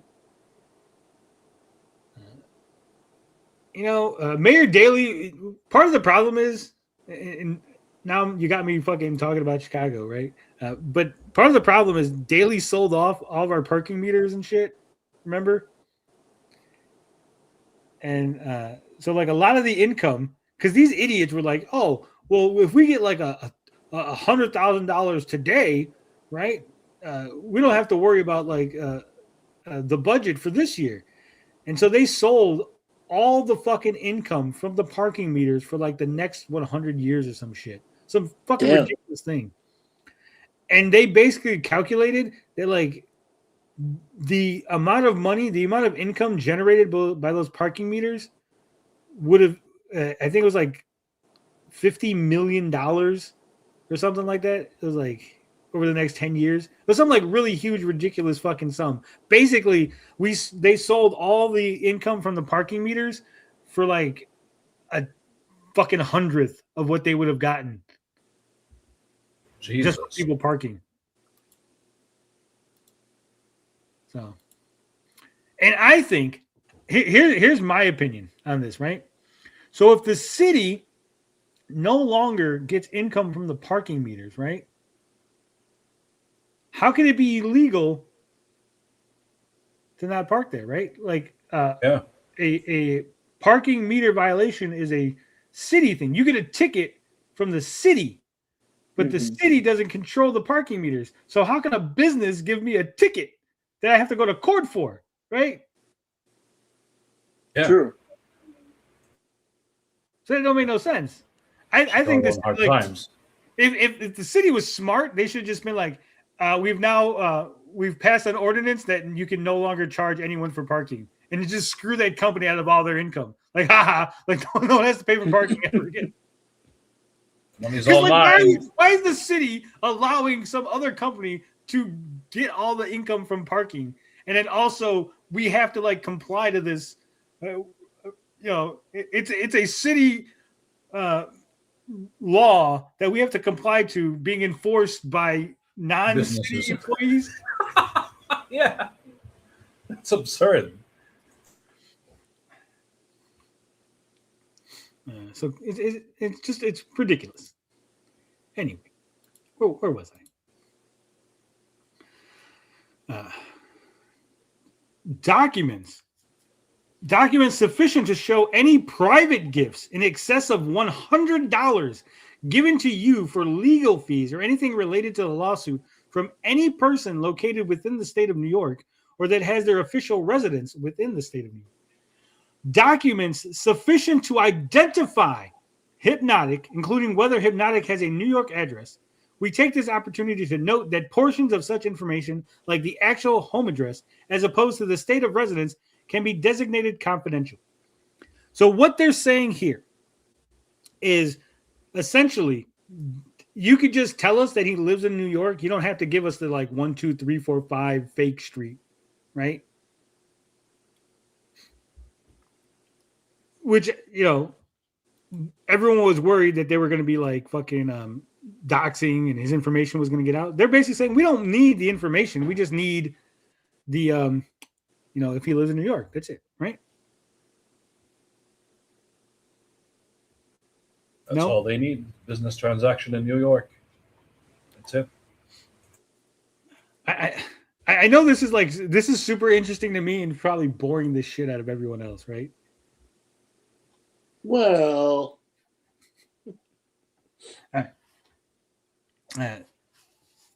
says documents to identify Toasty, same stuff. Documents for Rev says Desu, same stuff. All documents concerning communications with both Hypnotic, Toasty, and Rev concerning relevant topics. All documents concerning communications with any content creator, streamer, or commentator. There it is. That lives within the geographic confines of the state of New York concerning the relevant topics. I would laugh my ass off if fucking Smash and Sturgis had DMs. Hey, bud, I hate that Alyssa bitch too, bud.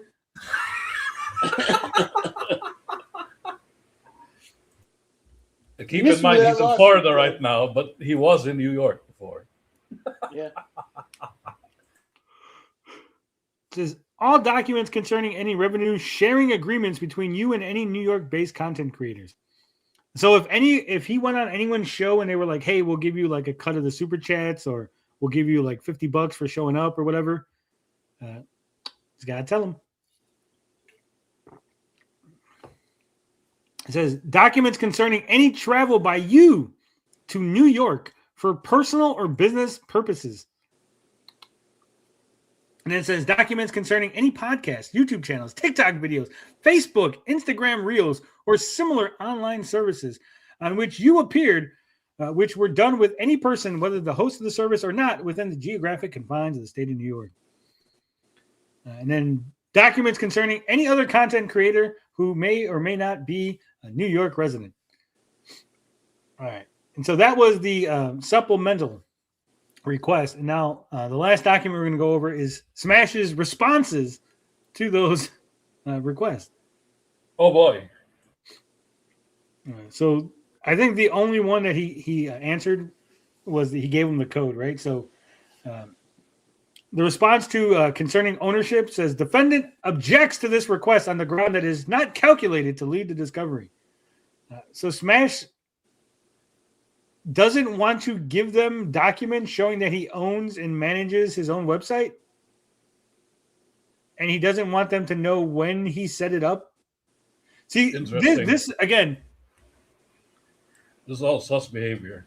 It is sus behavior because they're just what they're asking for is basically if SmashJT set up his website and say he paid Autoy Fanboy $100 to help him because I'm not good at doing websites. Hey Autoy, can you do this website for me? I'll give you $100, right?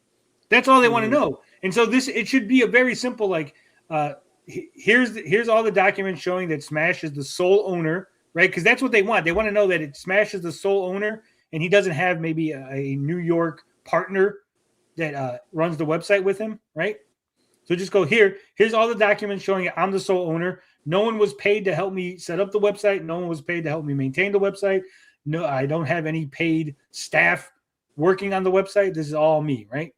That's it. I don't understand how that's. Yeah, it's simple.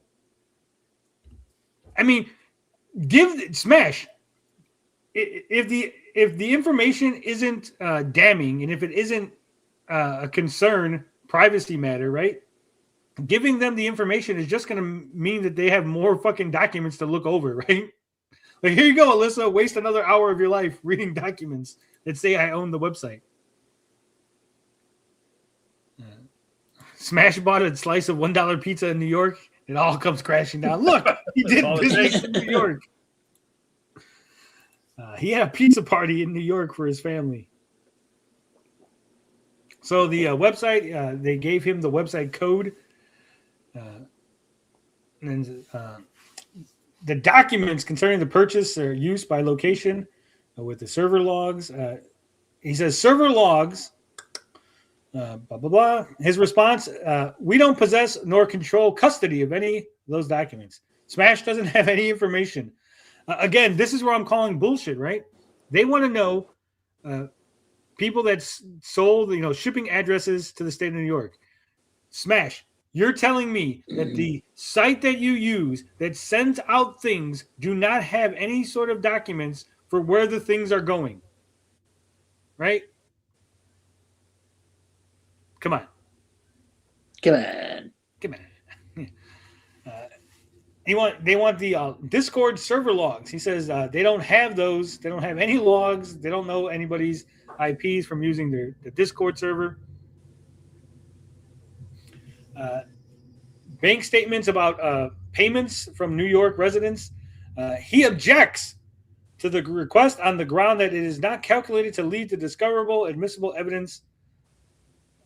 Without waiver, these objections, defendant states that he neither possesses nor controls custody of these documents. Well, okay, why would you object? If you said you don't control these documents, why did you start off by saying, I object to you getting these documents, but also I don't have them, right? That's again, more sus behavior. Documents with the taxes in New York. He objects that it's not going to lead to discovery. Without waiver, defendant states no such documents exist. Again, why not just have that? Why don't you say, hey, without waiver, there's no documents, right? If I go, hey, let me see all your hotel statements, because I think that you're sleeping with my wife, actually. I think you and my wife have run off together. I'd like to see all your hotel reservations. And you go, I object, because you seeing my hotel reservations are not going to lead you to find out whether or not I'm sleeping with your wife. But also, I've never even went to a hotel. I go, well, then why did you say the first thing, right? Yeah. Like you don't need the first thing. If there's no documents, it should have just been defendant states no such documents exist.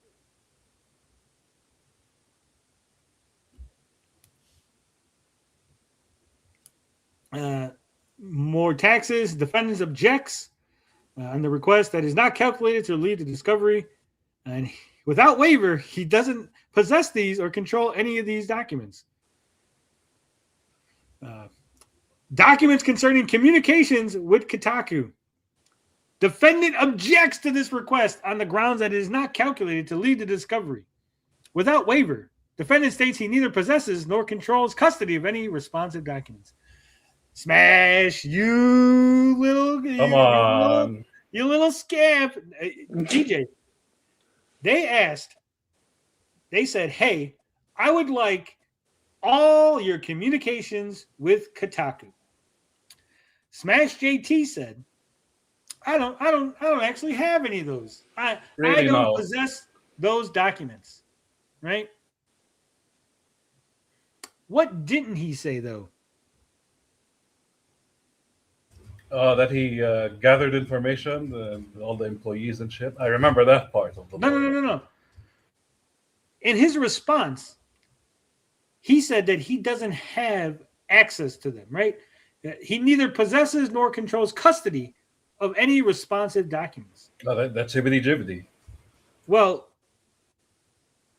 over here, he said, defendant states no such documents exist in regards to tax documents. Right. In regards to communications with Kotaku, where's the no such documents exist? Yeah, where's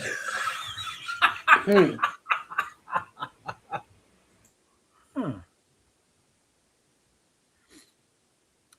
So, I mean, I'm not a legal expert by no means, but to me, this definitely seems like SmashJT has communicated with Kotaku Yep. in some manner.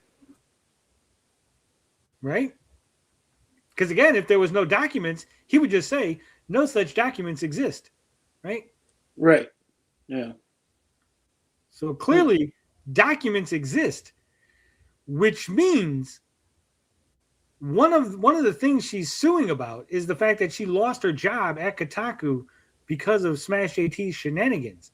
So if there are documents between Smash and Kotaku in which Smash is making some sort of threat or arrangement or trying to get her fired, he was doing that cancel campaign. Remember, like going after people, going after all these employees. That's what this is. Says all documents concerning your source of income, including income from the state of New York. His response is chef's kiss. Defendant objects to this request on the ground it is not calculated to lead to discovery of admissible evidence as concerns discoverable information bearing on personal jurisdiction, and on the ground that the phrase income from the state of New York is vague and ambiguous. Autoy. Yeah. Are you confused by the words income from the state of New York? No. So you understand that means not there's like not a guy named state of New York. Like the state of New York isn't like a person that exists that could give him money. Mr. New York. You Right. like, as a normal person, you understand what that means, right? Like, yes. I realize that is not because he's trying to make it so. Well, it's ambiguous. I'm not exactly sure what you mean by from the state of New York. Like, yeah, am I in a New York state of mind? I don't know. It is. So this is the contracts with the internet service providers. Defendant objects to this request on the ground it is not calculated, blah, blah, blah. Without waiver of these objections, defendant states that he neither possesses nor controls custody of any responsive documents. And he represents that any user agreement between him and such services are the standard online agreement accessible to any person. Okay, this is a very terrible fucking response. Okay. And I'm going to tell you why. All right. They said they want any documents, contracts with anyone, any social media platforms. Basically, they want to know all the different social media platforms he uses, right? Yeah. He's saying, well, you have anyone can go to like Discord and see what their terms of service are, Telegram, Gab, blah blah blah, right? Okay, that's true, but we don't know if you are using them, right? Like, right. Let's say Telegram is based in New York, and they say, hey, if you get sued for anything you say on Telegram, you have to have it in New York, right? Well, that would be a smoking gun, but until they know that Smash uses Telegram, it doesn't matter, right? That's why they're specifically asking for his agreements with these companies, right? Yeah. And Smash is just like, well, anyone could access those the user agreements for those platforms. Like, no, you have to. They want specifically yours. They want to know, what do you use? What online user agreements have you agreed to, right? Now, if he just listed and said, hey, SmashJT only uses XYZ and their online user agreements can be found, that would be a fine response. But just to go, all those user agreements are online, figure it out. Like, well, what do you use? Like, now we have to go and look at every website to see if you use it. Yep. This is the judge might be upset because this is like you're being unhelpful, right? Like, yes. It's all obstruction of justice. Sorrowin is saying all these culture war grifters are like they all speak in hibbity jibbity. Smash's own lawyer runs around these circles too. I wouldn't be surprised if his lawyer is telling him be a complete dickhead as much as you want. That would be crazy. He wants ambiguity where there is none. Yeah. Is the hibbity-jibbity spreading? It is, yeah. All right. It says the documents reflecting any subscriptions on any platforms by another to your content, including, not limited. He says, again, he objects, not going to lead to any information that's pertinent. Defendant states that he neither possesses nor controls custody of any responsive documents. And he represents that any user agreements between him and such services are the standard online agreement. Again, Smash. That's not even answering the question. The question is other people to your content, right? So if you have, you're using Wix, and Wix's user agreement is X. So you go, oh, look, these are the people that have signed the user agreement to use my website, right? And it says YouTube, including super chats. These are the people that sent me super chats.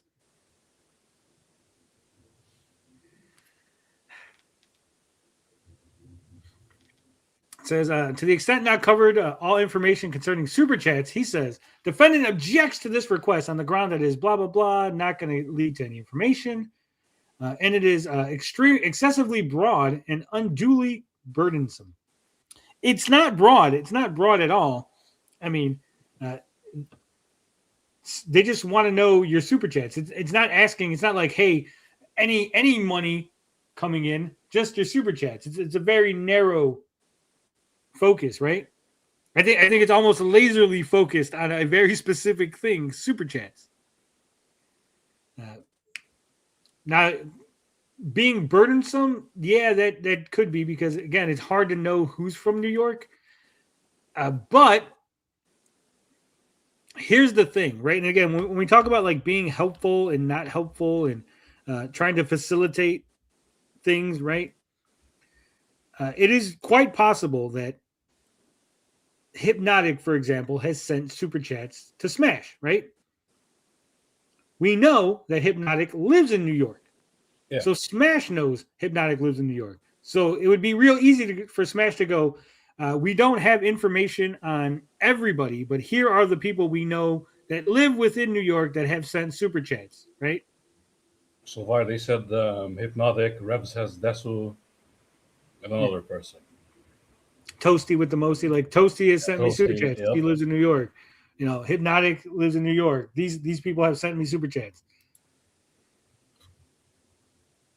And then you go, well, the other stuff we can't figure out. It's got to be based on some other things, blah, blah, blah, right? Same thing with the donors to his Give, Send, Go. He objects. It's not going to lead to any personal jurisdiction. And he says that he doesn't even have that information. He has no idea. Again, this is the same thing. Like, there are certain people that are well-known entities that Like, I'm from Chicago. I've said that so many times. I think everybody knows, right? If I gave money to Smash's Give, Send, Go, you can 100% go, I know at least one guy from Chicago gave me money, and it was Tony, right? Mm. So it might be burdensome to figure out where everybody lives, but there has to be certain specific people that hey, I know that guy lives in New York. I know this lady lives outside of New York, right? Let me see. How is Give, Send, Go even set up? I love that SmashJT has a article on SmashJT's website talking about SmashJT's Give, Send, Go. This is some JDA level shit. Yeah.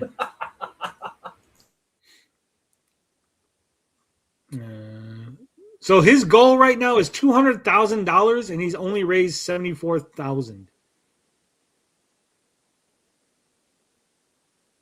So, wow! Some guy named Max Resist has given $2,000.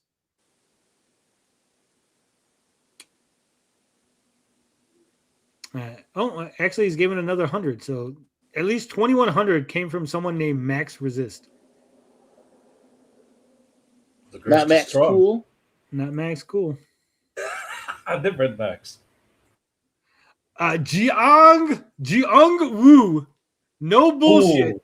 Someone named Jiang Woo gave $20 USD. Orisa cannot be allowed to be Clyde Bully, trying to silence Wait a minute. others so she can and her developer and her journal cronies can continue to manipulate the gamer industry. This is about legitimacy in gaming. They them are ruining a lot of franchises we love. And it's his language, though. That is his verbiage. Use it as a Coincidence soapbox is to insane. preach their ideology and cash out heavily while doing so. Keep Alyssa out of our gaming. I love how I'm they're not trying to have sex with her. Yeah. It's definitely not a sim. I love how these comments on his Give Send Go are like, fuck Alyssa and all these woke people. And it's like, for ruining gaming. And like, she's not suing him He's barely done over anything with gaming. gaming. She's suing today. him for like defamation. Like, you guys are giving him money and you don't even know why. Right? Yeah. This is the grift again. But yeah, on this end, on the front end at least, it doesn't show anything. But so Notch is given $5,000. So we got $5,000 from Notch.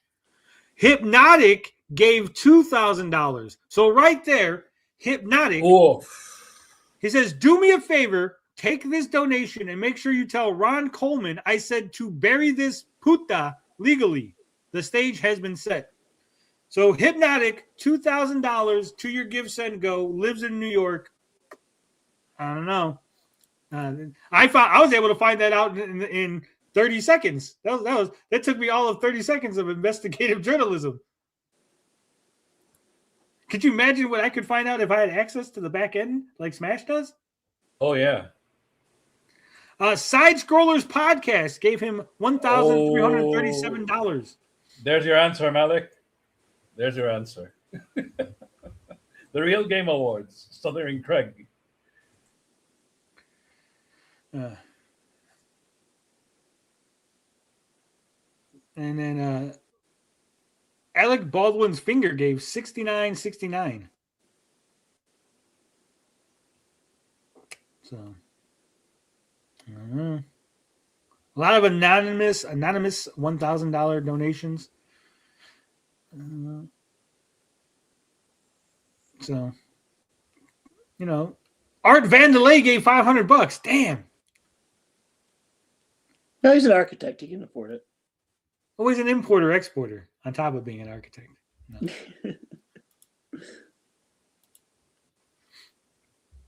No. You can give $1,000, but not a free Game Awards. Thanks, Craig. We will win, bud. Subjugates is right. He's one of the biggest nut huggers of. Is he? I had no idea. I thought that was just somebody being funny.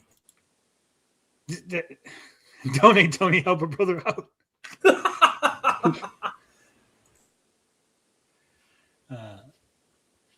Where does Notch live? Is he like in Sweden or something? Is he like foreigner? Notch? Yeah. The Minecraft guy? Yeah. Yeah, Sweden. So right here, number 37 is exactly what I just discussed. Documents sufficient to show any private gifts in excess of 100 to your legal fees. Defendant objects to this request on the ground that it is not calculated to lead to discoverable information. Smash, I object. I object to your objection. I think that it is very likely that somebody from New York might have given you over $100 privately, right? Like, hey, I don't want Give Send Go to get any of these come fees. on, 100%. Yeah. Right? Or I don't want YouTube to take any of this money, so here I'm going to give it to you directly. I'll help you out, brother. So they wanted to identify Hypnotic, whether he lives in New York. And they said, well, we object because we don't think that this is going to have any bearing on jurisdiction. Yeah, I don't think that flies. Without waiver of these objections, defendant states that he neither possesses nor controls custody of any responsive documents. I don't know. You don't want to give up your communications with Hypnotic. You don't want to give up any of your information regarding where you sent items and stuff. I think it's probable, very likely, that you know that he lives in New York and you have written communications that prove that Hypnotic does live in New York, right? That's why he's out there dodging. Yeah. He's doing the same thing with Toasty and the same thing with Rev says Desu. What the fuck does Desu mean and why is Rev saying it? Yeah. This was one of those weird, like, weeb phrases. And I still don't know what it means. It's a guy whose avatar is a chick. It's like another Cynthia. It says Desu, Japanese, the polite form of the Japanese copula, often translated as to be. What the fuck? Rev says to be. Rev says it is. But it is.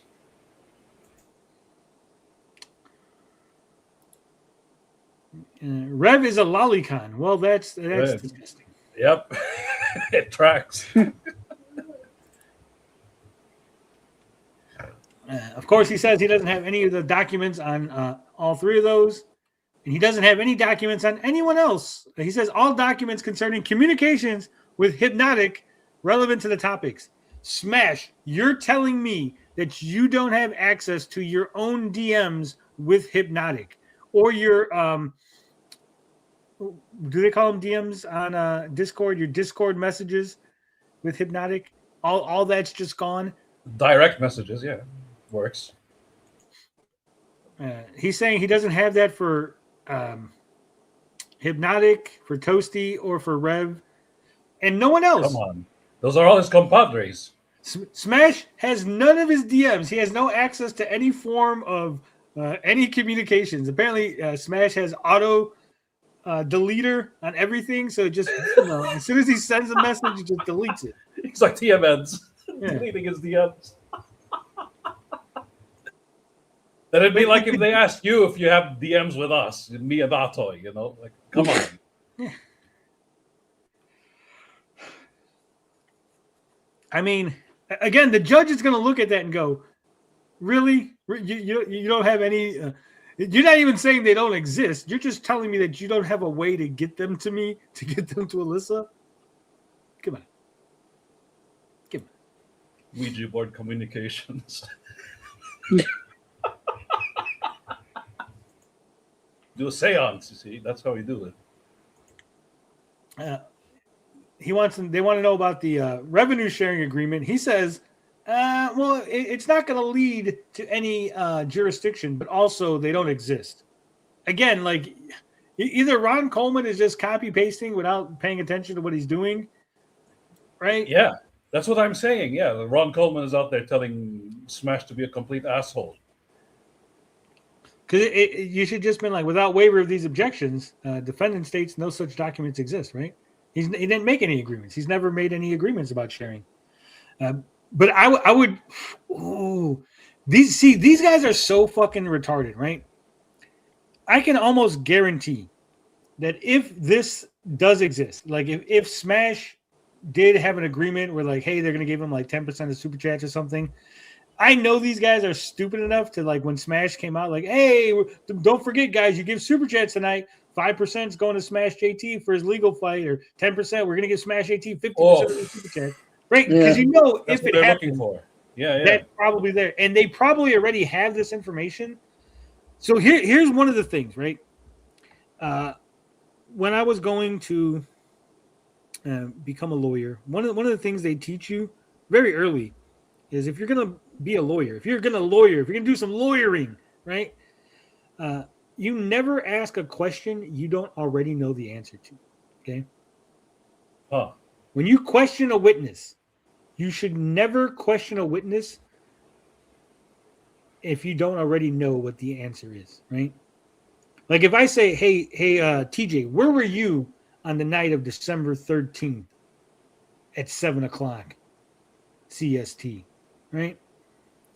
Now, if I don't know the answer to that, and you might say, well, I was at Bill's house. I go, fuck. Well, that throws off my whole line of questioning, right? Like, but, and then I cannot bust you. But if I already know the answer, and you go, oh, I was at Bill's house, and I go, well, explain this photograph of you outside the defendant's apartment holding a gun, right? And now you've lied on the witness stand, right? Yeah. We busted you. We got you. We fucking matlocked you. You've been matlocked. Matlocked. And so that's I think that's what they're doing here. I think they're matlocking him, where he's going, well, no, there's no documents exist, and they're going to pull up the video and go, well, there's you talking about it on stream, right? They probably have all of the receipts already. Just like how you searched, that's all you need. Yeah, that's what I'm saying. They're going to pull up some of this stuff and go, well, our preliminary search has revealed X, Y, and Z. Clearly, SmashJT could have provided more information. He's withholding information, and so the judge might view that unfavorably in Smash's case. Again, they want to know if he was in New York from January to present day, and he just says that's not going to lead to jurisdiction. So I object on those grounds. Not that again, if he hasn't been to New York, just say I have never been to New York, right? Within that time frame that you're asking, I've not been to New York. But apparently, I guess he has. Probably. He must, right? Because he's not saying that he didn't say no such documents exist, right? Right. Yeah.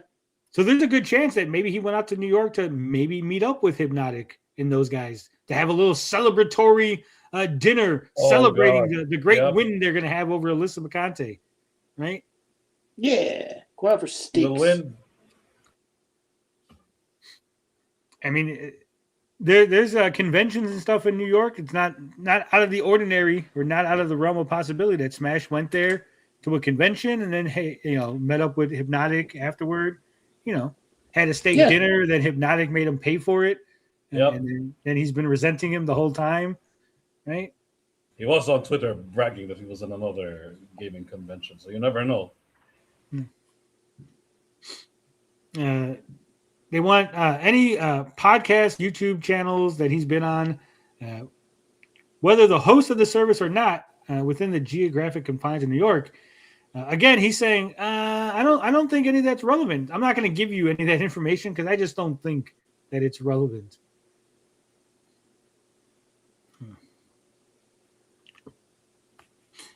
Documents about content creators who may be in New York. And again, he's saying, I don't think that's relevant.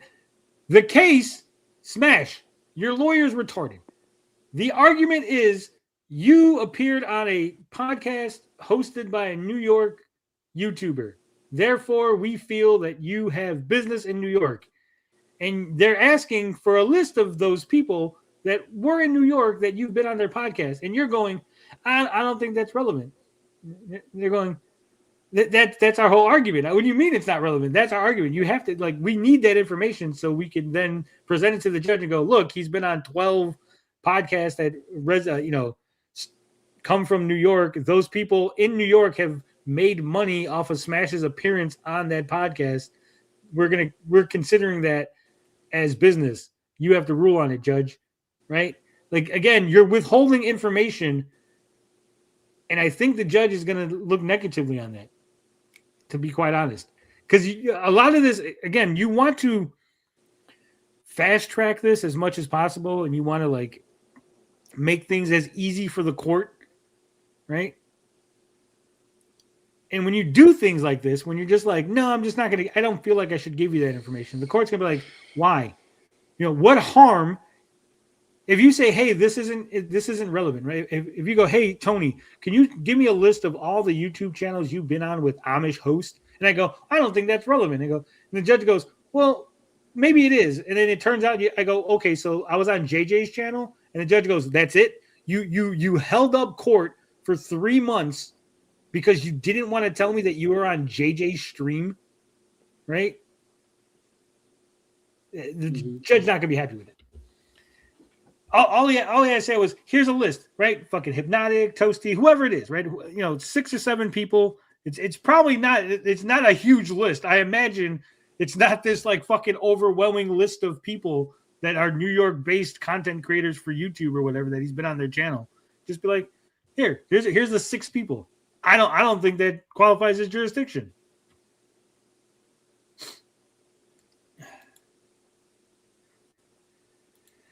I don't know. Guilty of being JJ Jason, yeah. They went to Carmine's by Times Square, then they went to see the Book of Yeah. I think a lot of this is going to bite him in the ass. I think the judge is probably going to end up compelling him to provide this information. That's what this current document is asking. Yes. It's asking the judge to say, hey, tell Smash to stop fucking around and just give us the information.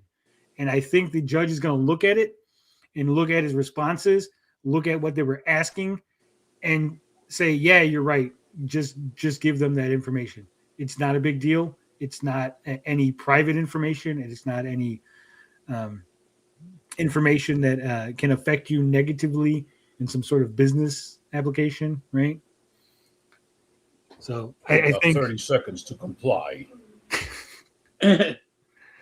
Dude, I love in RoboCop when the guy's like, you've actually been programmed to not kill the president of this company. And the guys are like, we fire you. It's like, what? You're fired. You're no longer right then and there. You're fired, Dick. Wait a minute. Like, why would you program him to not kill specifically the person holding the position of president of the company? And not you specifically, right? Like we could go in there and program him to do anything, right? Because at least remember in Demolition Man had a similar setup where what's name was going to kill him. Wesley Snipes was like, I'm going to kill you. And he's like, no, you've been programmed that you can't fucking kill me. And then he's like, what do you mean? And then he can't, right? Remember, Wesley Snipes can't kill the white guy. And then that's when he busted out those other criminals that didn't have that application, and then they killed the old white guy, right? Right. Which is, I don't know why they didn't program the other criminals to not be able to kill him, but that's that's neither here nor there. But at least he had a workaround. Like this guy was very like stupid. Like I'm gonna make sure that RoboCop can't kill me. Make sure that RoboCop is not allowed to kill the president of our company. Like, not you specifically, just the president. Yeah, just the president. I'm sure I'll never get fired. I'll never retire. I'll never. Foolproof. Yeah, I'll always work for Omnicorp.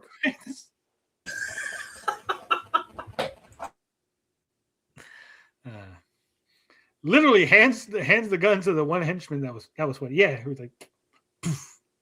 It's like, I told you can't kill me. Goes, yeah. That's good. And then the other one was in Demolition Man, where he walks up to the guy. He's like, how much do you weigh? He's like, what? It's like, how much do you weigh? I was like, oh, no, like 120. Good. And he throws him through the window. Oh, yeah. He body presses his ass. All right. Let's get something that Otto is interested in. Avengers Doomsday. Ooh. Oh. 5 Real big content. spoilers revealed by the first trailer. Oh, man. Spoilers are abound after the first Avengers Doomsday trailer popped up online. So I know there's a lot of fake trailers out there, but apparently there's one real trailer, right? All right. Which one is it? Because I've seen all the fake ones and I couldn't tell which one is which. I believe it's the one with Captain America. Okay, so that's why people are crashing out over Chris Evans. Yeah. It says Steve Rogers is returning in Avengers Doomsday. It's the one with the kid. And of course, Steve Rogers has a kid. He's got a little baby. It's a little baby Steve. Which Steve Jr. Little baby cat. I don't know how I feel about that. I don't think the only time I've seen Captain America have a kid in the comics, that kid has become the Red Skull. So, oh shit! That was in the Ultimates. Ultimate Red Skull is the son. Yeah, right. So, I mean, they could, I wouldn't mind if they bring that back. Sure, if that's a plot, right? Yeah. But if he has a kid with Peggy, right? Yeah. And he's still in the same timeline. Well, the kid would have been in the 40s, right? By now, yeah, the kid is grown up. It's Right. old. But the kid's grown up. And then that kid married somebody and they had a baby. Okay. And what the hell's her name? Peggy's the mom. Who's the other Carter? Who's the other Carter? Yeah, remember there's another Carter. Yeah, she had a daughter, right? No, remember that was her aunt. Remember she goes, "It's my Aunt Peggy." Okay, yeah. Oh shit! Yeah, Blonde okay. chick. Forgot her name. Yeah, I know who you're talking about. but All I these forgot side her name. characters. Fuck. The niece, yeah. Sharon Carter. So Sharon Carter would be Captain America's niece, Yes. Okay. and he made out with her. Yes, Kinky. that did happen. He made out with his grandniece retroactively. That's what. See, you Super J got it. That's what I was saying. Like Share alike. Steve has hung up. These aren't really spoilers. They're like, look, Captain America's in the movie. Okay, that's kind of a spoiler, but I don't think it's really like a plot spoiler. He also has a baby. Yeah, that was shown in the trailer. And he's no longer Captain America. Yeah, I think we kind of inferred that. No shit. Wasn't Sharon Carter also the arms dealer in Yeah, she became the power broker. Yeah, the power broker, right. And it says Steve might be taking up a new superhero name. Nomad. But they already did that shit. Right? His black suit. Well, it says, no, this does not mean Steve will don the long-awaited No Man superhero moniker. He's going for something much simpler, as confirmed by the ... will return. Stinger at the end. The Evans character will be known as Steve Rogers in the new film. Steve Rogers. Oh, boy. It's Steve. No. Oh, boy. Steve. I don't think he's going to be known as Steve Rogers. I mean, obviously, he's Steve Rogers, duh, right? I don't think that's his superhero name. I think they're going to give him another code name, right? But I think they're going to keep that. Like, Marvel doesn't want to spoil his new code name, right? So they put Steve Rogers will return. That way, you know that Falcon is still going to be Captain America. Steve Rogers is coming back. Captain America is still the Falcon, right? Oh, the birthday fans won't like that. Yeah, I think Steven Lanuto's right. He's going to be the captain because in the comics, when he stopped working for the American government, he was the captain for a while. Capitan. Doomsday Clock is counting down. Tick tock, tick tock. The Avengers Doomsday Clock is ticking both literally and figuratively. Yes, the first official Doomsday tease ends with a literal Doomsday Clock counting down to some undisclosed date in 2026. This could potentially hint at the use of the Doomsday Clock as a narrative device in the upcoming film, counting down to the end of the multiverse. I think that's just a little like Doomsday Clock countdown to probably the release date for the movie, right? Yeah, I'm sure. Sometime in the summer, July or August, I bet. Mm-hmm. That looks shitty. I know that's a toy. Why would they put that there? Yeah. It's so bad. Terrible. I've heard some wild fucking rumors and speculation about how Tony Stark is coming back, but also Tony Stark is going to be Dr. Doom. Right. What have you heard, Antoy? Yeah, I mean, just that Robert Downey Jr. is going to be playing Dr. Doom. But we don't really know if it's how that ties in, if he's just like a variant of Doom or how that's going to shake out. I haven't really Honestly, paid attention. Downey, and he is really like acting as Doctor Doom, and it has nothing to do with Tony Stark. I heard that the rumor that I've been told is that Tony Stark is Doctor Doom, not Victor Von Doom. Doctor Doom. Yeah. And the reason that Tony Stark becomes Doctor Doom is because remember in Endgame, right? When Thanos came from the past to meet them at the final battle. Remember that? Mm-hmm. Yeah. Okay. So from what the rumor that I've heard is that when Thanos comes to the 616 reality, the Avengers defeat him. Tony Stark snaps him out of existence, right? Mm-hmm. That caused that reality that Thanos came from to incur into their reality. Oh, right. And that causes History changed. Well, not just history changing. Remember, in Doctor Strange, they tell you that when you leave your reality tries to pull itself to you to come back, right? Okay. And so they've taken Thanos away from his reality. He came into 616. Yeah. They then killed him. So there's no way to return him back to where he goes, to where he belongs, right? Yeah. Right. So because of that, Thanos' reality is on a collision course with 616, and it ultimately destroys the 616 reality. Tony Stark feels he's responsible for that and becomes Doctor Doom as a way of like to hide his shame. And now he's trying to undo him snapping Thanos out of existence. See, that would explain. You remember when we covered all the concept art, like somehow he's in the medieval ages and shit. It's kind of like he rewrote history and made the Von Dooms a thing. I can imagine, like he's in a way he really is Victor Von Doom. So it'd be interesting. It's weird. It's a lot of hibbity-jibbity. I mean, it is. I don't think that general audiences are going to understand all the hibbity-jibbity. Yes. It's too unwieldy. It's too unwieldy in so many ways. Like if Tony Stark, or not Tony Stark, if Robert Downey Jr. is Victor Von Doom, the general audience is going to go, why does he look like Tony Stark? Yeah, where's Iron Man? That's Iron Man. Yeah, that's Iron Man. That's not Victor Von Doom. And I don't think they're going to hire Robert Downey Jr. to just put a mask on and never show his face, right? Like, yeah, of course.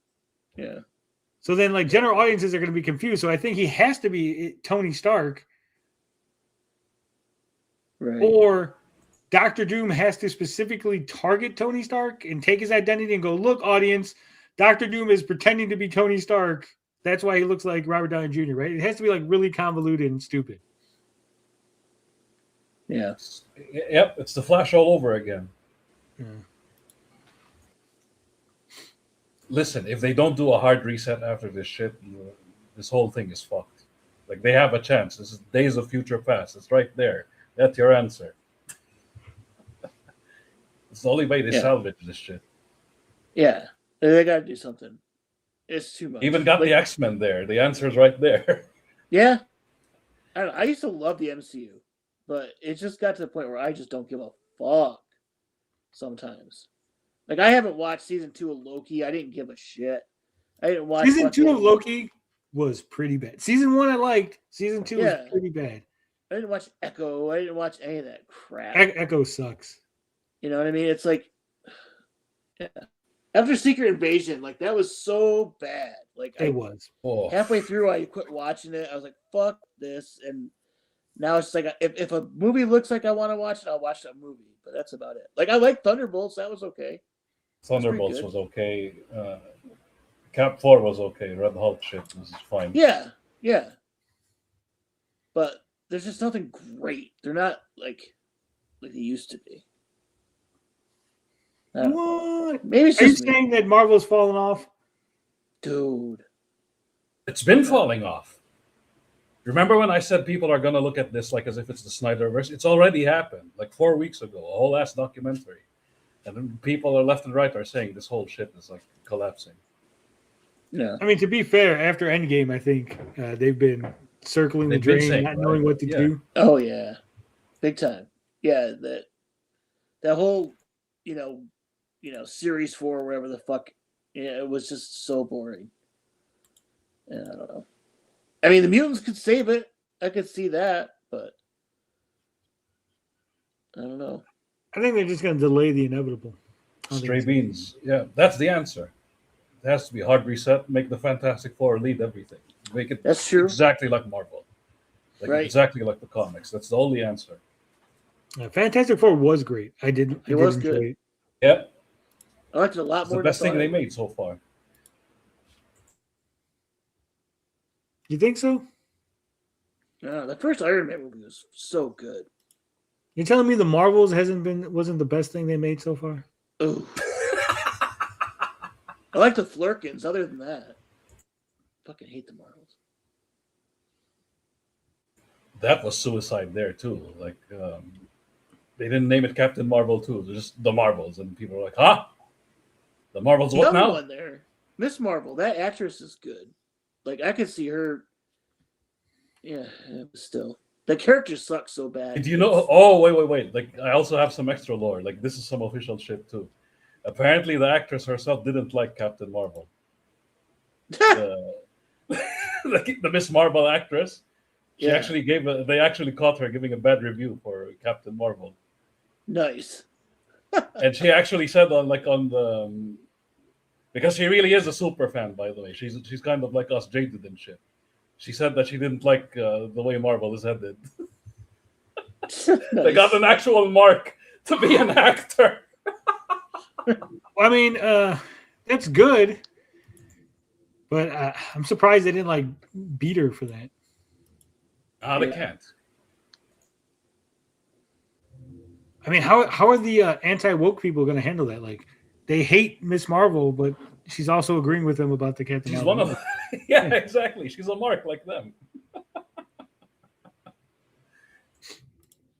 All right. Let's talk video games. Video games. Video games. So this comes from GameSpot, and I the only reason that I'm talking about this article here is because of the fucking headline. Okay, it's 100% because of the headline. Now, if you're not aware, GameSpot is a major video game news website.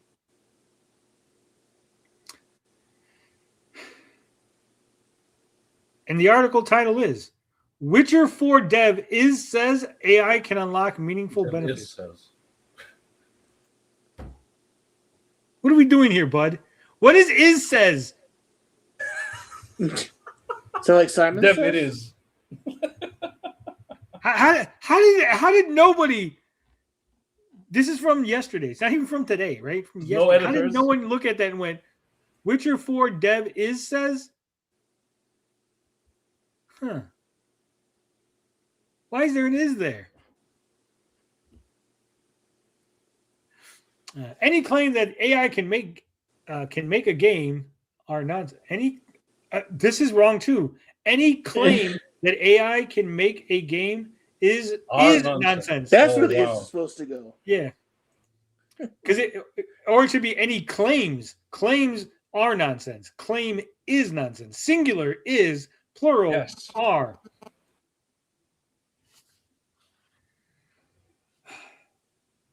Who edited this? Andrew? There's no editor. No editor. The Witcher and Cyberpunk developer CD Projekt Red is the latest company to sound off on the use of AI in gaming. Did they use AI in this article writing? Is that, It sure seems like it.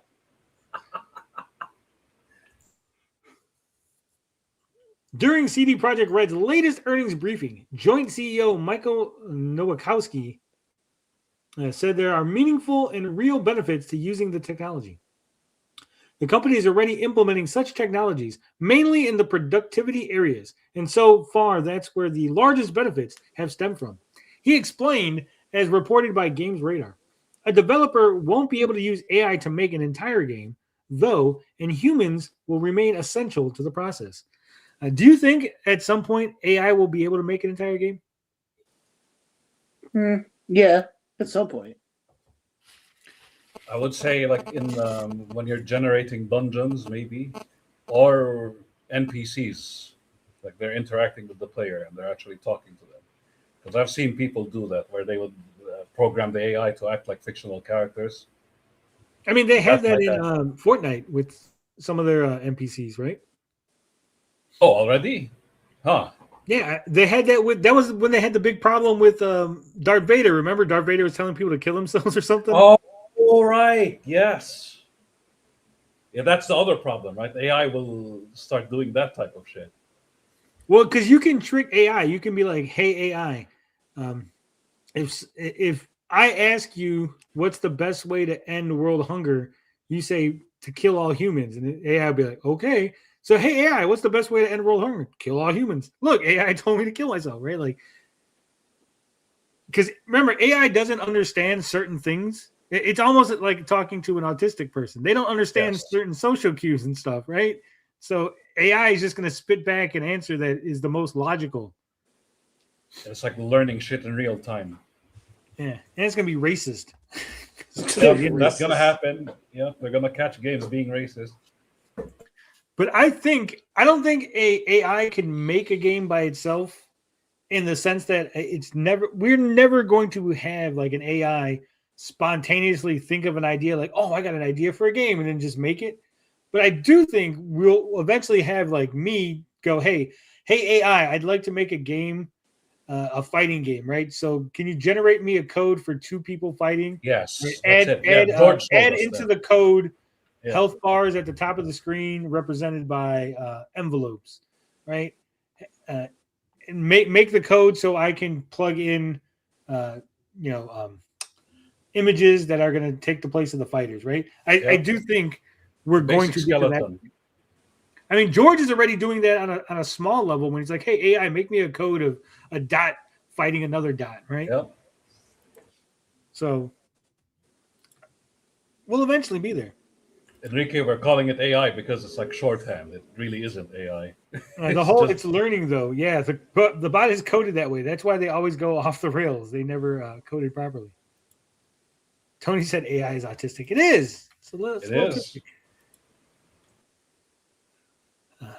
Says the benefits are real. They're meaningful, but it's not a situation. And I'm unaware of such a situation where AI could sit down and make games. That's our take. It doesn't mean it's not going to be useful, but it's not going to be making The Witcher 5 or 6 or anything like that. I do think you're going to need somebody that knows programming to be able to at least see the mistakes, fix them. Yeah, well, not just see the mistakes, but know how to program it. Like know what needs to be told. Like okay. That's good. Let me give you for example, right? If I was going to make a cake, right? And I say, "Hey AI, give me the recipe for a cake," and gave me the recipe, right? Like if I didn't know anything about baking, I wouldn't know that those are like, oh, those are in the wrong order, right? Or maybe that that ingredient doesn't belong there, right? Like if I didn't know that a tart is one thing and a turnover is another thing, I might ask it to give me a recipe for a turnover when I really wanted a tart, and then I make a turnover. And I'm like, why didn't this tart turn out right?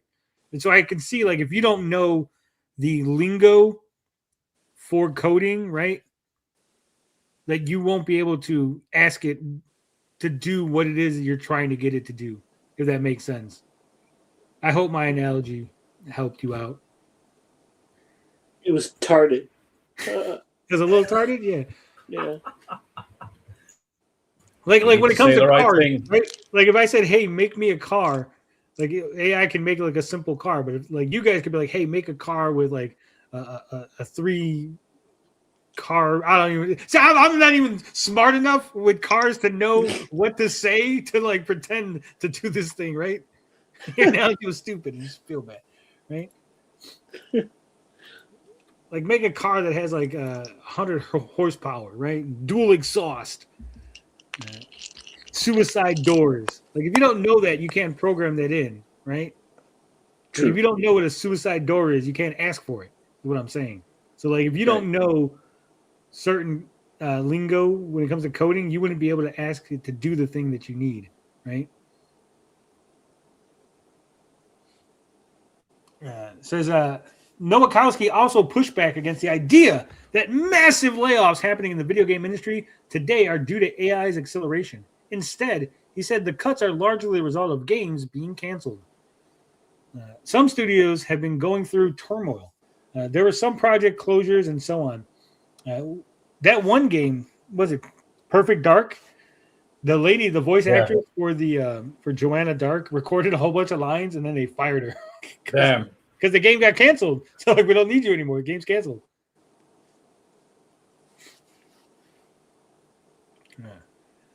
Which led to many redundancies in the gaming industry. We've all seen that. It's been very dramatic in many cases. But literally kill me here. But I don't recall a single time when it could be attributable directly to AI. At least I don't know about that. And looking to the future, if AI is adopted more broadly, Nowakowski does not believe it will lead to net job losses overall. Jesus Christ. I don't imagine that, he said. I don't know. I think you're going to lose a lot of jobs. It's like anyone who tells you that technology does not lead to job loss is a retard, okay? Technological advances always lead to job loss. Always. The whole reason that you have technological advances is to increase productivity, efficiency, and to lessen the amount of people you need, right? Yeah. So you have these writer strikes, right? Because they don't want to be replaced by AI. Yeah. Literally anybody now who's running a studio will say, hey, make me a script for this movie that people will like. Bye-bye, writer. Make it 50% less black. Add an Indian guy. Yeah. Yeah. Think the game devs won't do that shit? They will. What if the AI designed the perfect suicide doors, but after production they find out the doors just blow up whatever you said? They'll take it literally, yeah. Why are you sad? Poof, car blows up.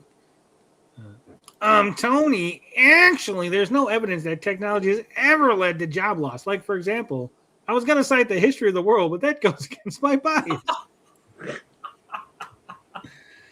Yeah, it's just, again, we've seen it just on an industrial level, right? Like, if you have people picking corn, right?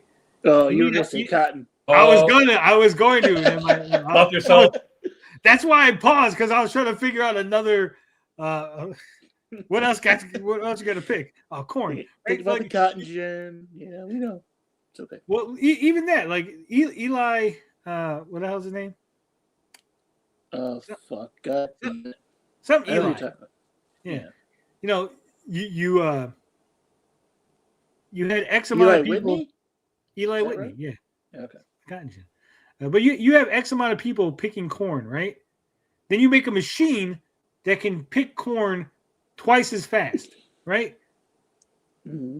And I go, okay, so let's say I give you a harness, and this harness can help you pick corn twice as fast. Well, if you're picking it twice as fast, that means I need half as many people, because my cornfield didn't double in size, right?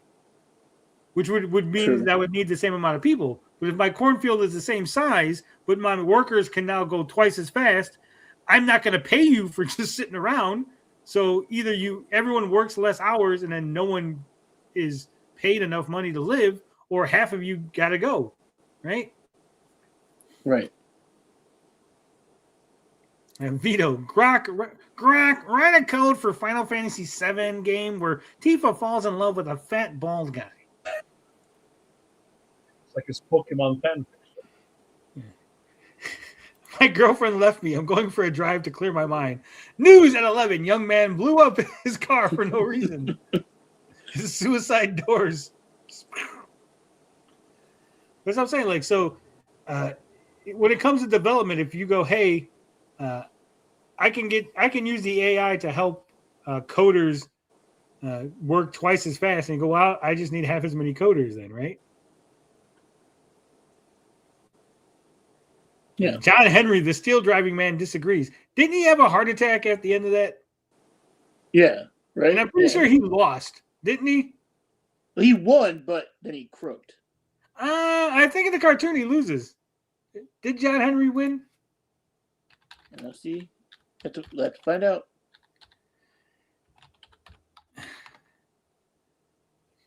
Not John Henry the horse. Apparently there's a John Henry. Well, it's John Henry Irons. That's Steel in DC Comics. He won in spirit. Not to be confused with Joe Henry, different guy. But John Henry was a steel driving man, right? Yeah. According to the ballad that made him famous, John Henry did battle with the steam-powered drill, beat the machine, and died. I was right. And there it is. Woohoo! I don't know. I think if you die, you kind of lose, don't you? He still won. Moral victory. Yeah, John Henry lost. Flawless victory. But I mean, I think he wins, but he doesn't win by like a huge margin where you go, yeah, like if he just barely won and then you die and you go, even if he didn't die, let's say John Henry didn't die, right? And then they go, okay, let's do it again. And then John Henry couldn't immediately do it again, but the machine could, then the machine wins, right? Like the machine can go all day and night essentially, and John Henry had to eventually take a rest and eat and shit and stuff. I'm just saying, it's like reality. Just saying. Just saying. Everybody poops. It's a good book. Oh God, I'm getting loopy.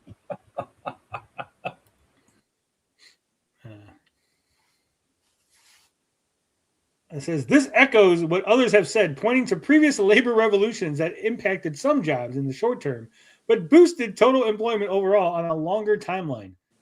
I'm gonna say no. I don't think so. I don't know any technology that has boosted jobs in the longer.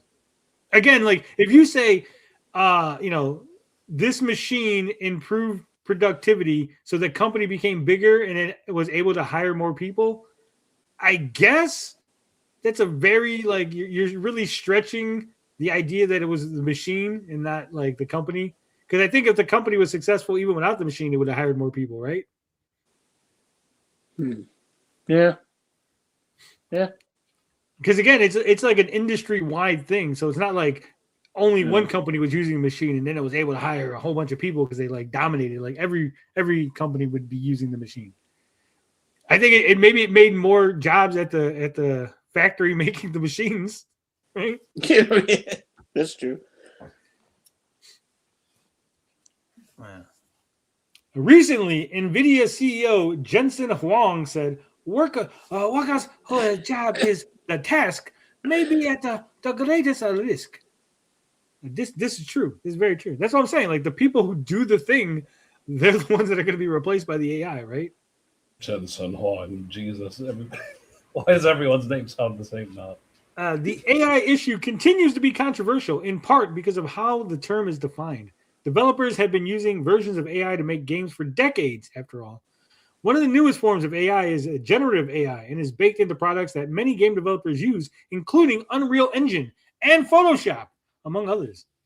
Recently, Larian CEO drew backlash for his comments on how the developer might use AI, and he plans to answer more questions about this in January. I think this is a personal opinion, right? But I think when you have a game like Skyrim, right? Yeah. I think that rather than having some guy sit down, no, you need that shit. Like if you want to make the game big, you need AI. I'm sorry, like you need generative shit. Like you need generative dungeons. Well, I wasn't even going to say the dungeon. I wasn't even going there, TJ. What I was going to say was like to have one guy sit down and write a bunch of lines for a bunch of NPCs that are going to be in towns and have no impact on the world. Like it would just be a lot faster to go, hey, computer, I'm going to make a town with 30 NPCs. I need a random dialogue for this town. Spit it out, right? Instead of making the one guy sit in front of the studio like for ages, saying the same line 600 times in different ways. No, just let the AI take care of that shit. Like that's where you say, okay, it's fine. As long as it sounds okay, right? All right, let's watch something. Let's watch some indie. Are you guys excited? I've talked about this before. How we are probably the only YouTube channel, streamers, commentators. I don't even know how you drama people. Like we're the only ones who actually give a shit about fucking like indie games and stuff. That's sad. Yeah. Maybe Carl of RNG is also in our camp. So there's that. Yeah. So there was an Indie Game Awards. Then again, you got the SmashJTs, the fucking Stuttering Craigs. They're all complaining about the Game Awards, but I don't think any of them talked about the Indie Game Awards, right? So.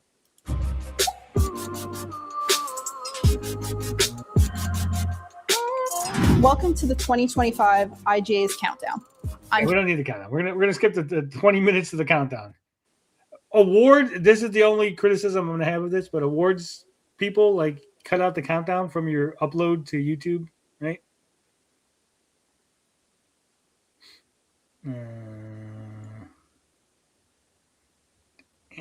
Is the countdown there? Because it looks like the Game Awards started. It looks like they did cut it out after the intro, right?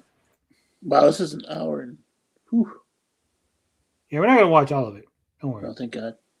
Okay, Elliot is asking if any of them is like worth playing. We'll see. We will see. I'm trying to look for the actual categories and stuff. I wish they would have the little like To get started. you know what I'm saying? What am I saying? Timestamps, yeah. Yeah. They need that. Spray paint simulator. This title features robust options for motor control accessibility. Okay, so I know this is. They're showing the countdown still 10 minutes, but she's giving out an award for accessibility. Notable achievements in accessibility. That the standard for our industry is Laura Kate Dale, founder of Accessibility and the Accessibility Showcase. Hello, everyone. My name's Laura Kate Dale.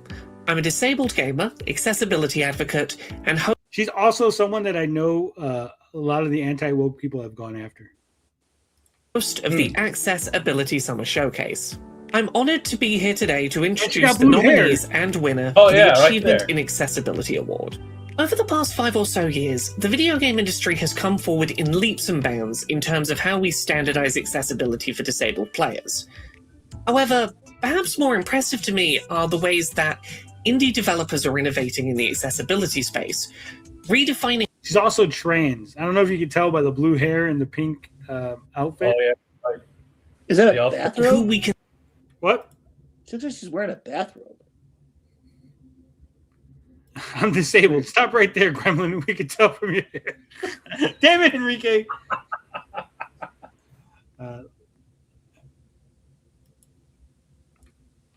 So right here, this is when we talk about the video game awards. Remember, one of my criticism is like they don't tell you like what the games are getting awards for or like what were they nominated for.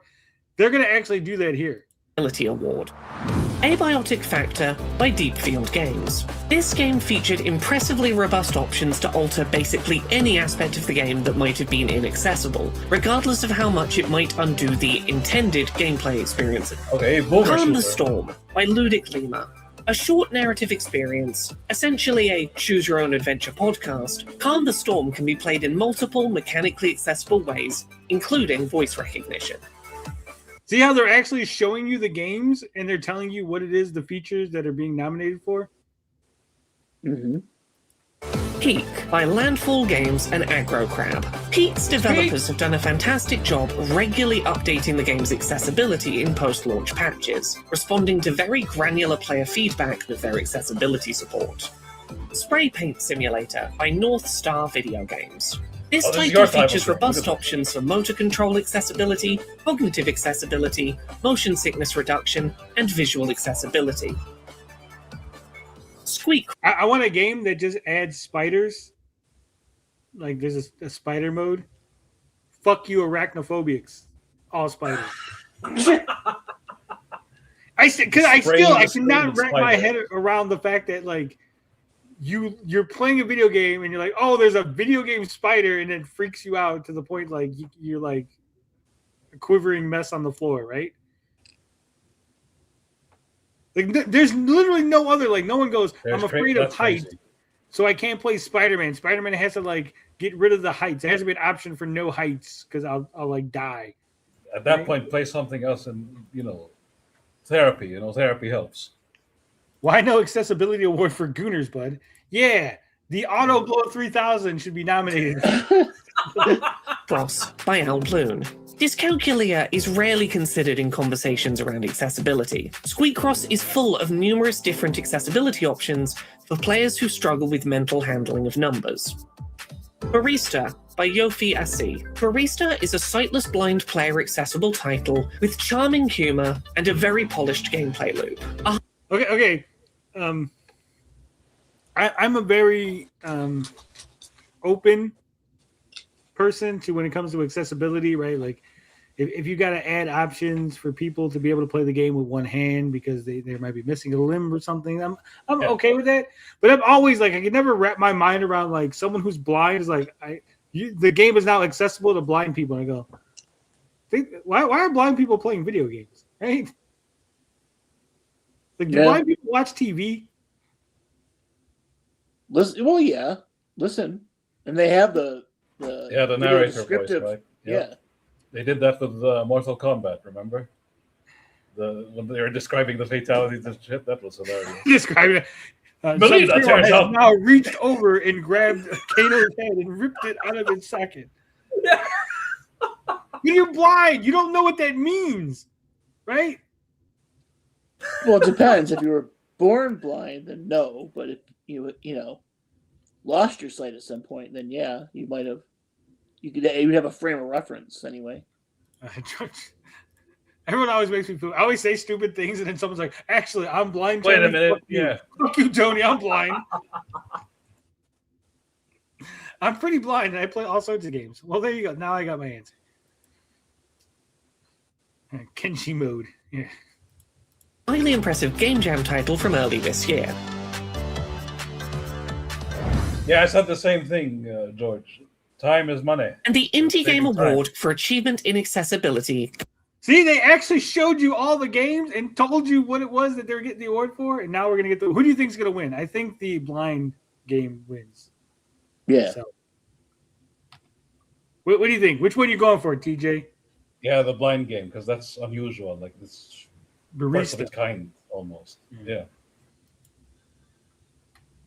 And the Indie Game Award for Achievement in Accessibility goes to Peak by Landfall Games and Aggro Crab.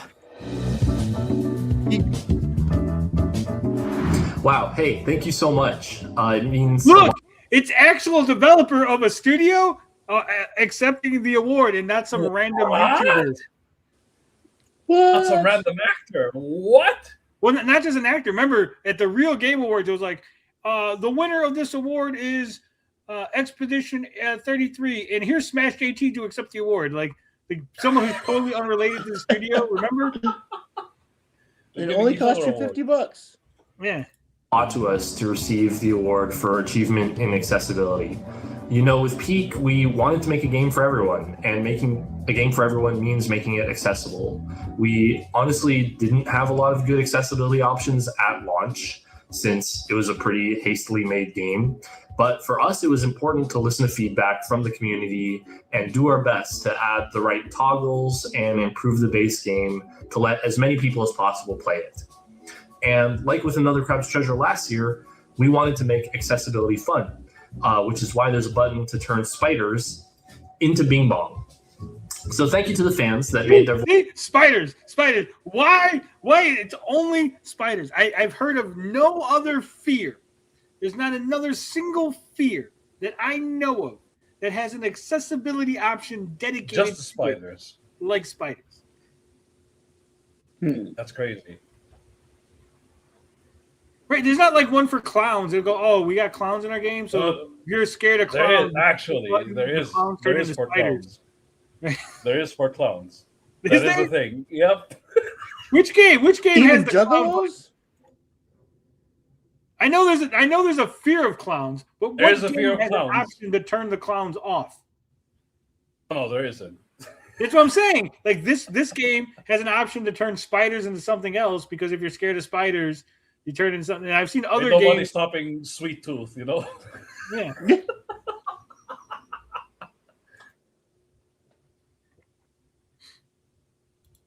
Voices heard. Thank you to everyone at both Aggro Crab and Landfall for making this game possible, and thank you to the Indie Game Awards. It does look like a little fun. Yeah.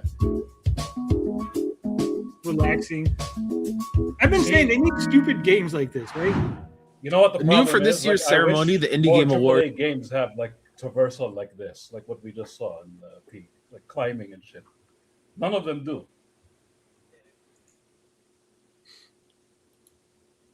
To encourage indie game fans to support and share the work of African devs.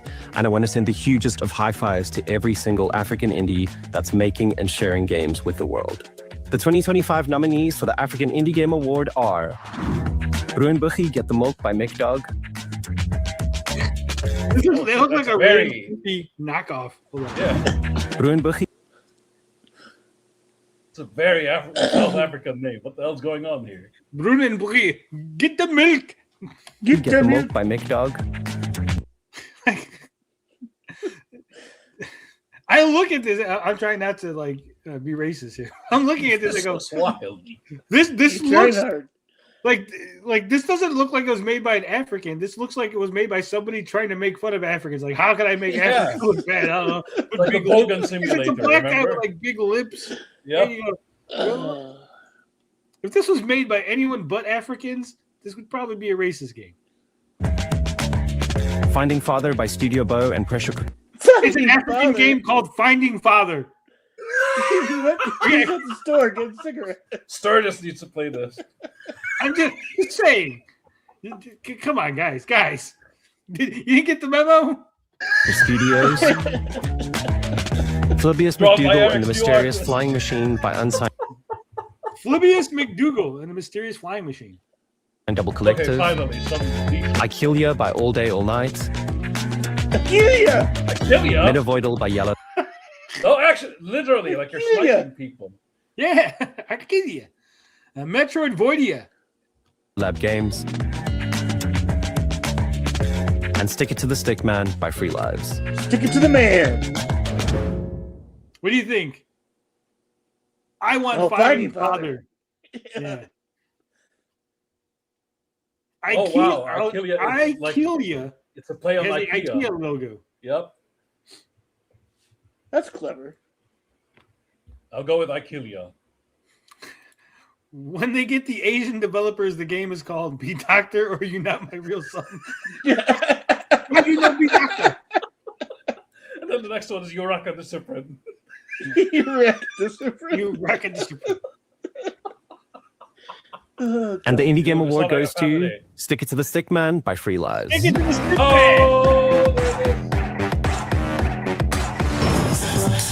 Congratulations to ourselves, and congratulations to all the new games coming out of Africa.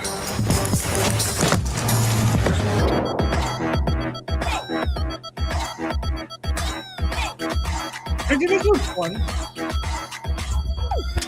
It's like Smash Bros. A strong visual There's no aesthetic platform. can make a first impression everlasting. Co-founder of DenkiWorks, Liam Edwards, knows a thing or two about knocking that first impression out of the park. Hello, Indie Game Awards. I'm Liam Edwards, one of the co-founders of the Kyoto indie-based studio DenkiWorks, the creators of Tanuki. This white guy is from the Kyoto-based studio DenkiWorks.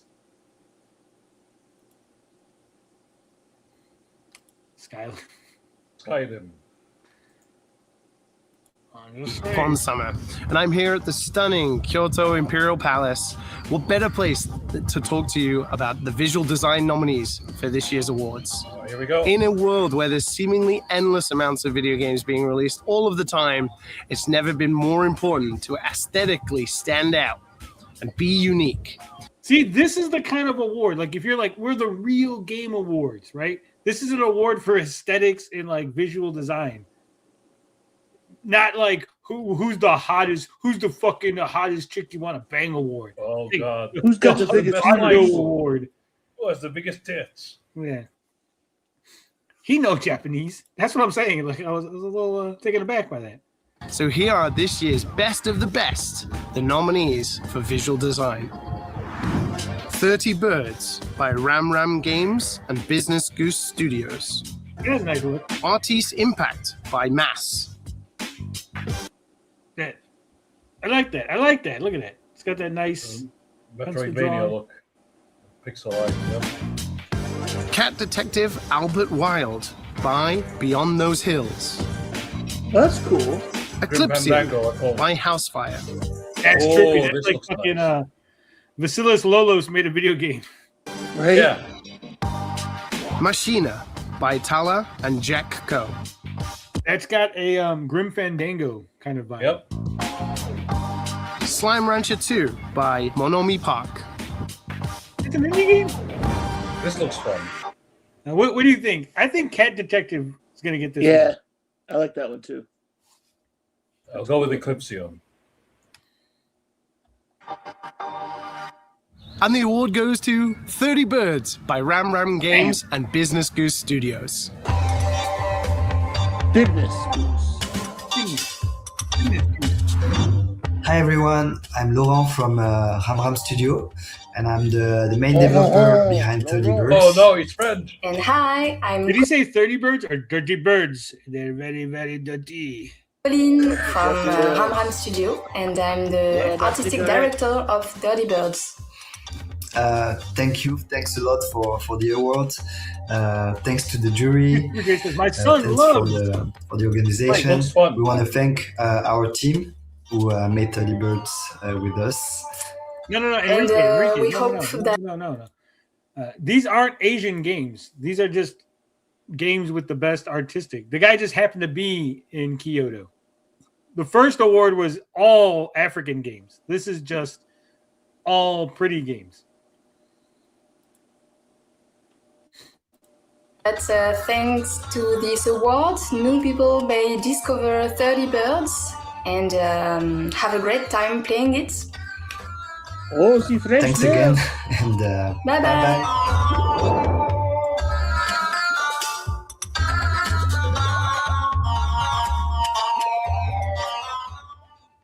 The strongest narratives help us connect our personal experiences with the ones on screen Narrative. through immersive worlds and wondrous characters. Through past relationships Oh, the and heroes spicy hate narrative. empires, Eka from Outer Loop Games has masterfully achieved just that. Hi, I'm Eka from Outer Loop Games, game director on Thirsty Suitors and the upcoming Dose of Divas. A great game story doesn't just entertain, it moves you, it challenges you, and sticks with you through specificity because life. Huh. If like an orc ever got like a curse put on them to make them a human, I think it might look like that. Just throwing it out there. Is in the details. These 6 indies deliver exactly that. Don't send me Unforgettable characters, immersive worlds, and stories from a unique point of view Hear that, keep Eric? echoing in your mind long Yes. after you're done playing. Here are the nominees for narrative. Citizen Sleeper 2, Starward Vector by Jump Over the Age. Oh, we reacted to this one. Consume Me We're on by the Jenny move. Zhao Shah, AP Thompson, Jian Lee, Violet WP, and Ken Koda Snyder. The Drifter by Parahoof and Dave Lloyd. This looks Promise Mascot Agency by Kaizen Gameworks. I've seen that, so I keep looking at. Oh, this Promise looks wild. Mascot Agency. It does look so wild. I'm like, man, should I get it? I can't pull the trigger on it. This is some I might. Suda 51 shit. Yeah. It's about a yakuza who gets assigned to a mascot agency, but the mascots are like real. Like they're not people in costumes. They're like real. They're actual. Yeah. And then you have to like send them out to like other places, and then there's like it's just weird. It's just all over the place. The Root Trees Are Dead by Evil Trout Inc. Oh, we reacted to this one too. The Seance of Blake Manor by Spooky Doorway. This one too, I think we reacted to.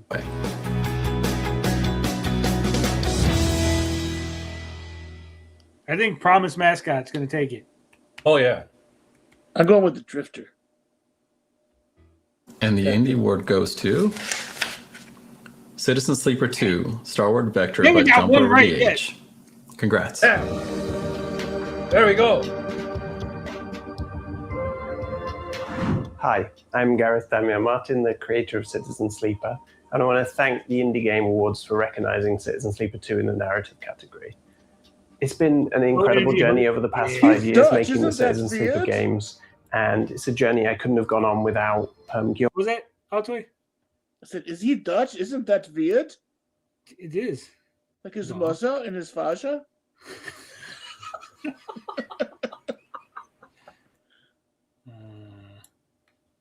Asking if I'd like to do music for a little game that she and some friends were working on called Celeste. Making that game with the team lit a fire under me. Just get to the awards.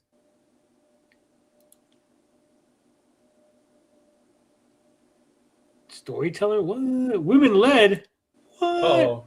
Women led Indie Game Award. Ash said hi. Hi, everyone. This is Ash Said Hi, Twitch Women's Guild lead and host for this. I was going to say, like, I got confused by her name. I was like, that's a really weird name that someone named her. Then I realized, wait, no, that's her, like, YouTube name. Yeah.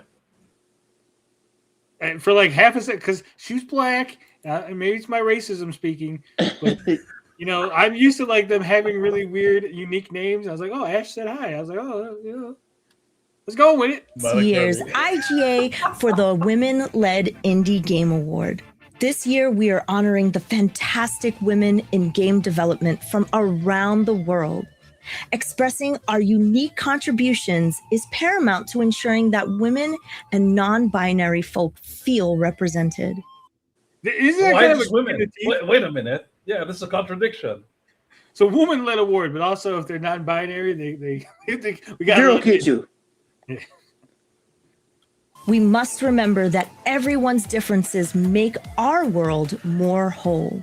There are many trailblazers in the indie game scene, creating experiences that hold a lens to the complex and beautiful demographic of gamers today. With that, let's jump into the nominees for the women. I would like you to look at the background of this lady's setup, guys. She's got video games. She's got all these things, Amiga. Even the Amiga. You see this, YouTubers?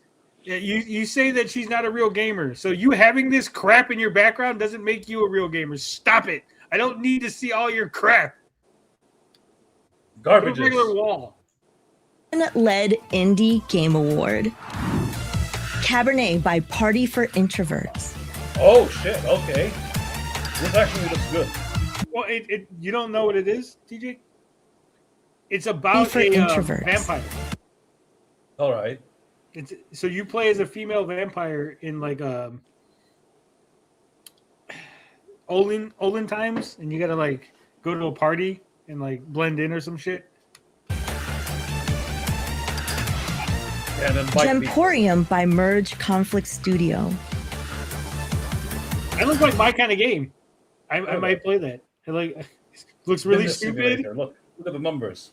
Yeah, look at the numbers. Exactly, TJ. White Knuckle by Dark Machine Games. Oh, this looks good. Parkour shit. Urban Myth Disillusion Center by Hakaba Bunko. This shit looks crazy. It's like a fucking Junji Ito video game. Spilled by Lente.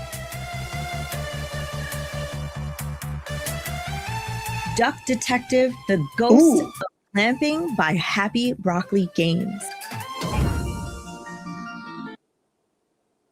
I think Urban Myth is going to win this one. Duck Detective. Duck is fire, says 56K. What do you think, TJ? What are you going with? I'll go with Cabaret because, vampire. So we've covered 50% of the games. So we have a good shot of maybe one of us getting this right.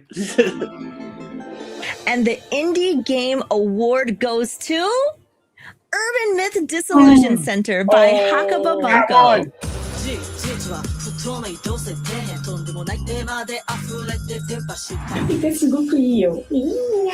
Oh, look at the cat. いい顔してる。ここ見な、ここ。この度は、The Indie. Okay, see, now this is the worst part of it. I don't care about hearing the developers.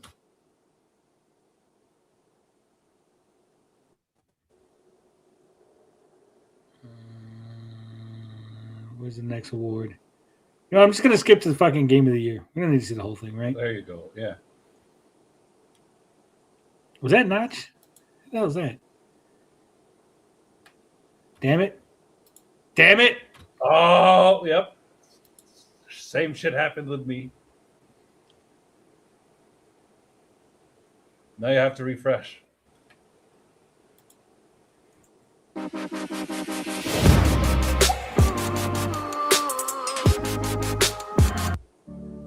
I guess that's the cool thing about winning. Yeah, it's Vito. Oh, shit. This is if Vito was a game developer, I guess. Do they have a Game of the Year?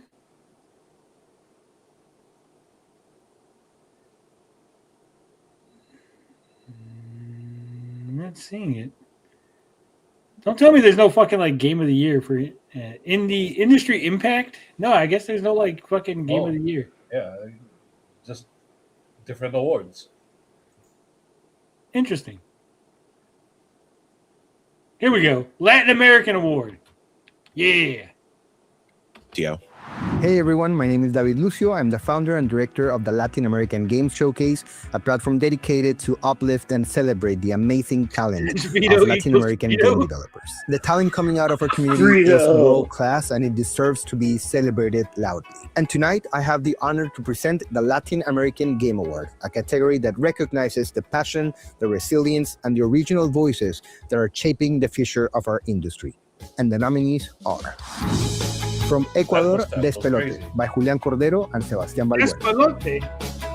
The soccer game? From Brazil, Pipistrello and the Course Yo-Yo. That's a fucking Brazilian game? I've seen this one. I've actually wanted to play this. I didn't know. No, I Pocket Trap. Brazilians can make games. I'm telling you. Well, I don't know. For some reason, when I think of video games, it's like every game is Japanese or American. I don't think of any studio being outside of those two places. From Mexico and the US, Taria and Como by Poppy Seed Studios Inc. and Juvi Productions. From Chile, Tormented Souls 2 by Dual Effect. From Brazil, Adventure of Samsara by Ilex Games. And from the Dominican Republic, Culebra and the Souls of Limbo by Gala Game. I might want to play it. This looks like looks like Paper Mario-ish, but it's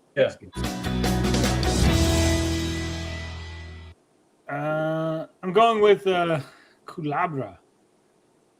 That's what I think is going to win. Tormented Souls for me. What do you think, Altoy? I'm going to go with the Taria and Como. Pipistrello is fire. Yo. It's 56K. That's what I'm saying. It looked good. Again, that's another one I haven't pulled the trigger on. The Indie Game Award goes to Pipistrello and the Course Yo-Yo. Oh, there it is.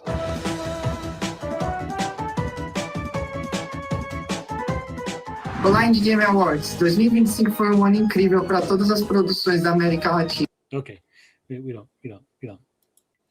We're gonna skip all that. All right. I do got a couple of trailers I want to go over.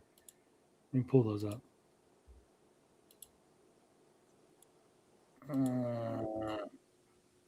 Especially since we were talking about Latin America, right? guys, I think I found a new game. I'm gonna have to wish list this on Steam. Gaucho in the Grassland.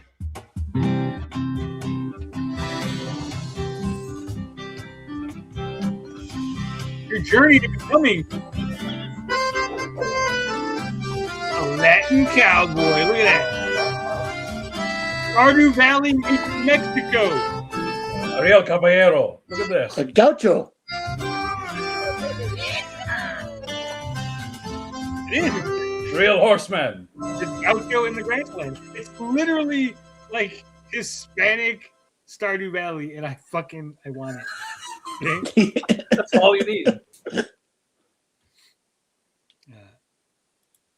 So, July 16th. You're finished.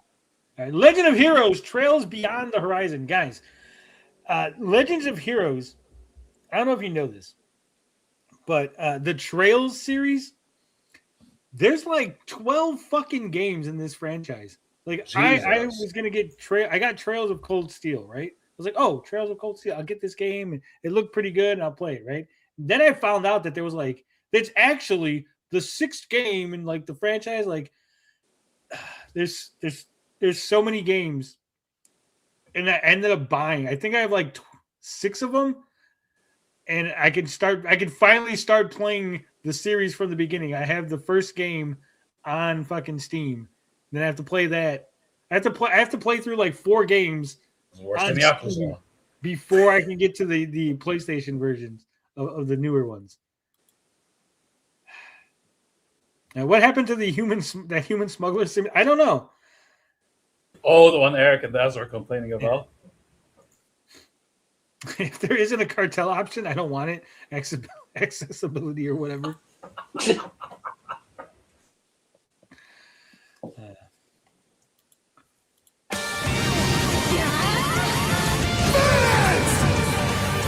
Crimson Leaf Blink!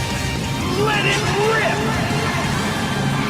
Trail beyond the horizon. Look at that. The Garden Master, Crimson Grendel. I'm impressed you were able to handle it all. This is OG Final Fantasy. We're not sure what sort of threat's waiting in the wings now. Experience the prologue to the beginning to the end.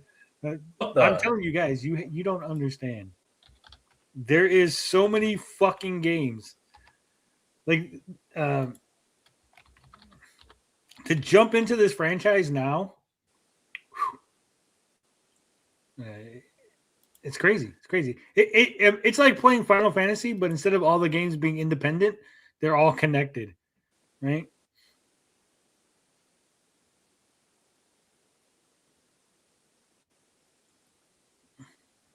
This would be the 13th game in the franchise.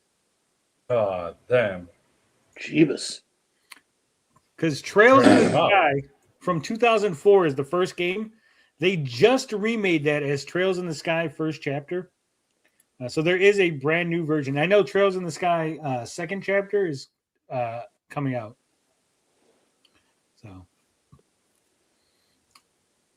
at the very least, they're trying to catch you back up. They're trying to modernize the original games. You can even go all the way up there? Stupendous. Things are getting even more fun than I'd hoped. Let us reach out and grasp this continent's future together! Say your prayers. And it's old school turn-based.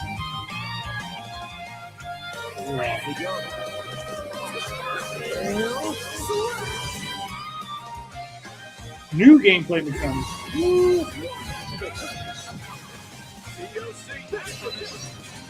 Oh, so you can choose either turn-based or like action. That's nice.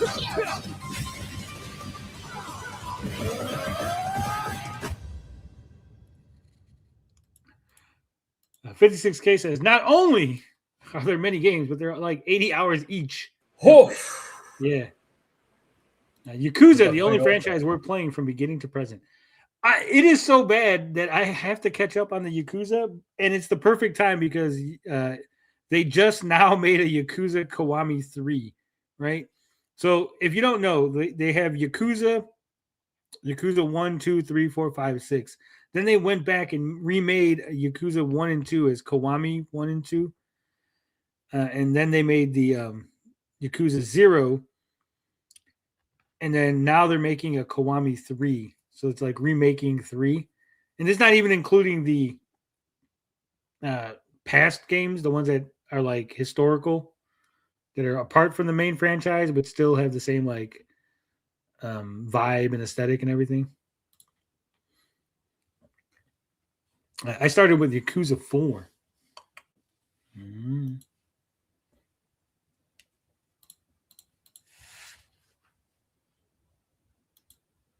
PlayStation. Here we go. Pod racing. TJ, you ready for some pod racing? Oh, shit. Now this is what you call pod racing. I want it back. The way it was before the Empire shut it down. Massive engines. Lightning fast. Lives on the line. The pilots were incredible. Best of the best. On some F-Zero shit. Let's go. I was just about to say, like, they need to make like F-Zero style galactic racer. United by one beautiful dream.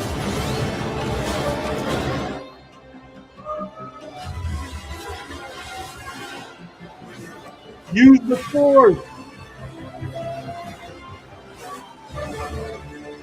The galaxy needs racing.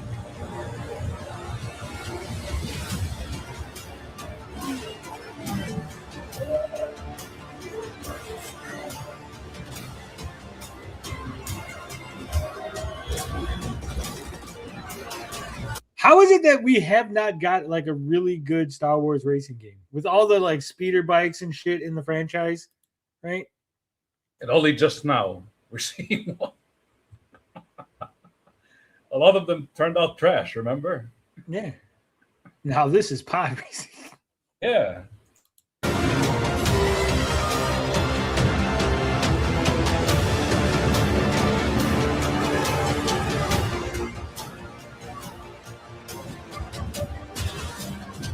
You need to be able to. You need to jump over the car like this.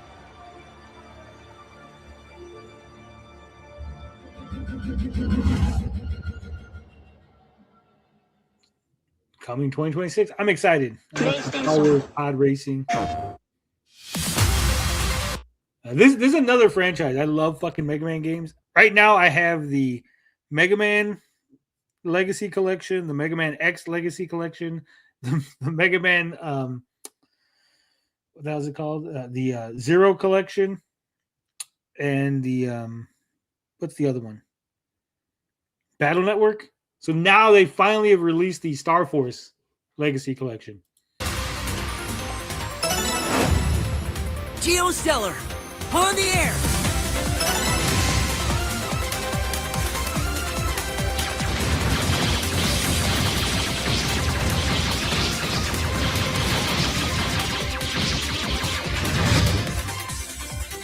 Speed boost, yes, that's what it needs. Be able to walk faster.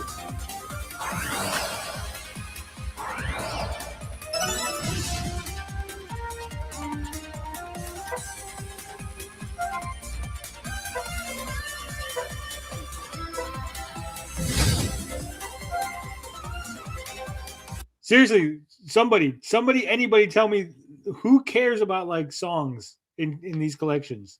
Does anyone sit and like, instead of playing the game, you just sit there and listen to the songs? No, I'd rather play the song. I mean, I'd rather play the game while the song is playing, you know? That's it. Yeah, like I've played the game where you're in a level, like say you're in Bomb Man stage, you're like, oh, this is dope music, right? But I've never been like, now I have to go listen to that music on its own, independent of the game, right?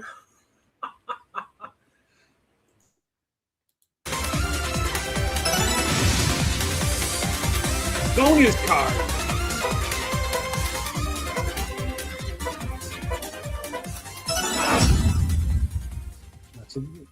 There you go. Another Mega Man collection. I'm excited. Hopefully you're excited. TJ, you know what I was excited for? What's At that? one point, I was excited for Super Killer. I don't know if you were excited for that. We all were, and then we all got disappointed. I put out this tweet. Guys, I don't think Vito Comedy is getting you a comic by Christmas. Remember when Vito said, don't worry, you'll get your comic by Christmas. I gave you money. When do I get Super Killer? That's the neat part. You don't. There is no Super Killer. It's not happening. I get Malik says they do sell soundtracks. I get that. And there's the market. Soundtracks is one thing, but to have the game on, to like have the game and you're there with the controller looking at the game and you're like, I just want to play the music. It's right? better, yeah. Especially Mick Gordon, like all his music, like it has to be because it's really made to be part of the game. You're like the maestro. Whatever you do, it affects which part of the song is playing.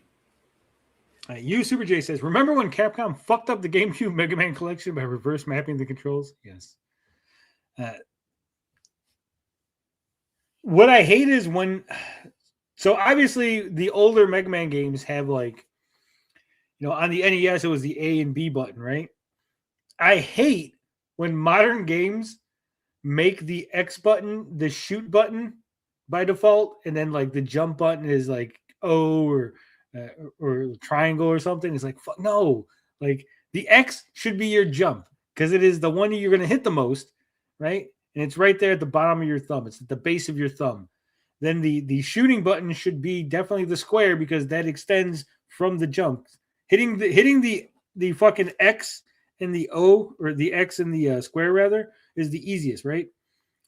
Circle and triangle together, those two are pretty easy. But like X and circle, in order to hit X and circle, you have to put your thumb has to come up from the X to hit the circle. Same thing with triangle. You're not hitting the triangle and the X at the same time. Those are like almost impossible, right? Without the addition of another finger. But X and square, so easy. But for some reason, some developers are like, no, we're gonna make these buttons that like the two worst buttons that you could have. Skill. Hard time. It sounds like you're like a finger. No. I don't have a finger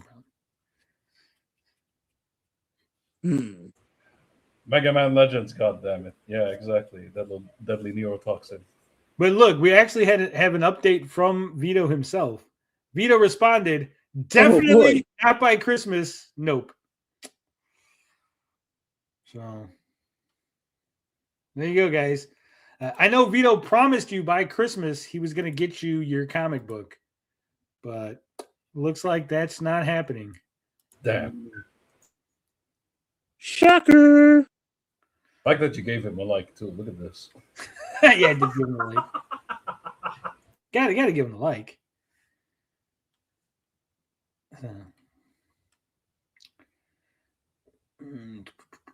Looking for... There we go. All right. So, no comic. Screw you guys. Vito's going home. Well, he still has one. Fucking Serious Man. A Serious Man's always like right on top of shit, right? He says, he posted this. This is good to see Vito get his game away.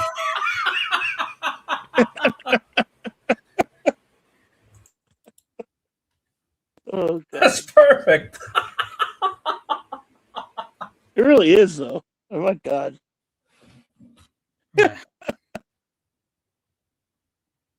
Does Tony get them fingers like the guy from Scary Movie 2? No. I got little Trump hands. I got little tiny Trump hands. Yeah, I'm milking this crowdfunding shit for far too long. Scrape Super Killer and make it a one-shot issue. Well, he doesn't even put that out. He can't even make it a one-shot because he hasn't put it out. Just get the damn thing out. He literally, supposedly it's finished. That's the problem, right? Like, He goes, "Oh, it's finished. The art's finished. Everything's done." And then we go, "Just fucking put the comic up." No, I don't know. The color is not right. I have to tweak this. He still has to charge everyone for shipping too, right? Yeah. Real quick, let's go over this one article because it's Sony. Sony settles with Tencent over Slavish Horizon clone. Light of Mortrium is no longer available, following a confidential settlement between the companies. I don't know about you, but I remember Sturgis telling me, "Hey, Bud, listen, Bud, this is definitely not copyright infringement, Bud, and Sony's stupid for trying to take on the multi-billion-dollar Chinese company Tencent, Bud. They're gonna make Sony they bitch, Bud. Okay." Oh, Sturgis is pro-Chinese now, huh? Well, Tencent is Chinese, but he doesn't. The Chinese is gonna get revenge. Remember the raping of Nanking? This Tencent is gonna get revenge on the Japanese Sony. Okay, that's what it is, Bud. It's for Nanking, Bud. But it looks like Sony won. It looks like Tencent settled. It says earlier this year, Sony sued Tencent for copyright infringement over its Light of Mortrium game, calling it a Slavish clone of Horizon Zero Dawn. Then, earlier this month, Tencent agreed to stop promoting and publicly testing the game. Now, the two companies have reached a confidential settlement, and the case has been dismissed. Light of Mortrium also disappeared from Steam and Epic Game stores. Womp womp. Sony Interactive and Tencent are pleased to have reached a confidential resolution and will have no further public comment on this matter. So I'm guessing Sony was like, here's like $10,000. Go away. Stop being a dick. Now, what do you guys think? Do you think Sony killed a great game that was coming out? No, it looks like typical mobile game bullshit, with predatory microtransactions. Like, good riddance. Remember the waking of Puerto Rico, Bud. Chairman Sturgis, Bud.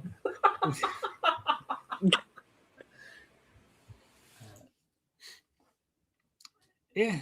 But I remember all these guys were like, no, fucking Sony. Zeros were okay with this shit. Yeah, the Zeros were like, Sony's going to lose, and Tencent's got all that money. What is Sony thinking? They're so stupid. It looks like they won. That makes me always beats China. So far, I'm 100% on lawsuits. When I've called a lawsuit, I've never been fucking wrong. No, Bud, they had better female characters, Bud. Yeah. That's why they should have won, Bud. You mean Sony, Bud? Sony, because they like soy. They Soiny, Bud. Yeah, Soiny pointies, Bud. Yeah, Soiny pointies. You have to do the, OY twice. Yeah, I know. We got it, TJ. Don't worry. Speaking of Sturgis, man, that guy hasn't made a video in so long. Scared. It's been 9 days. He's also live. No, he's not live. He was live. Guys, I don't understand this. So, Perp was going to EFAP a stream earlier from Cynthia. That stream, private.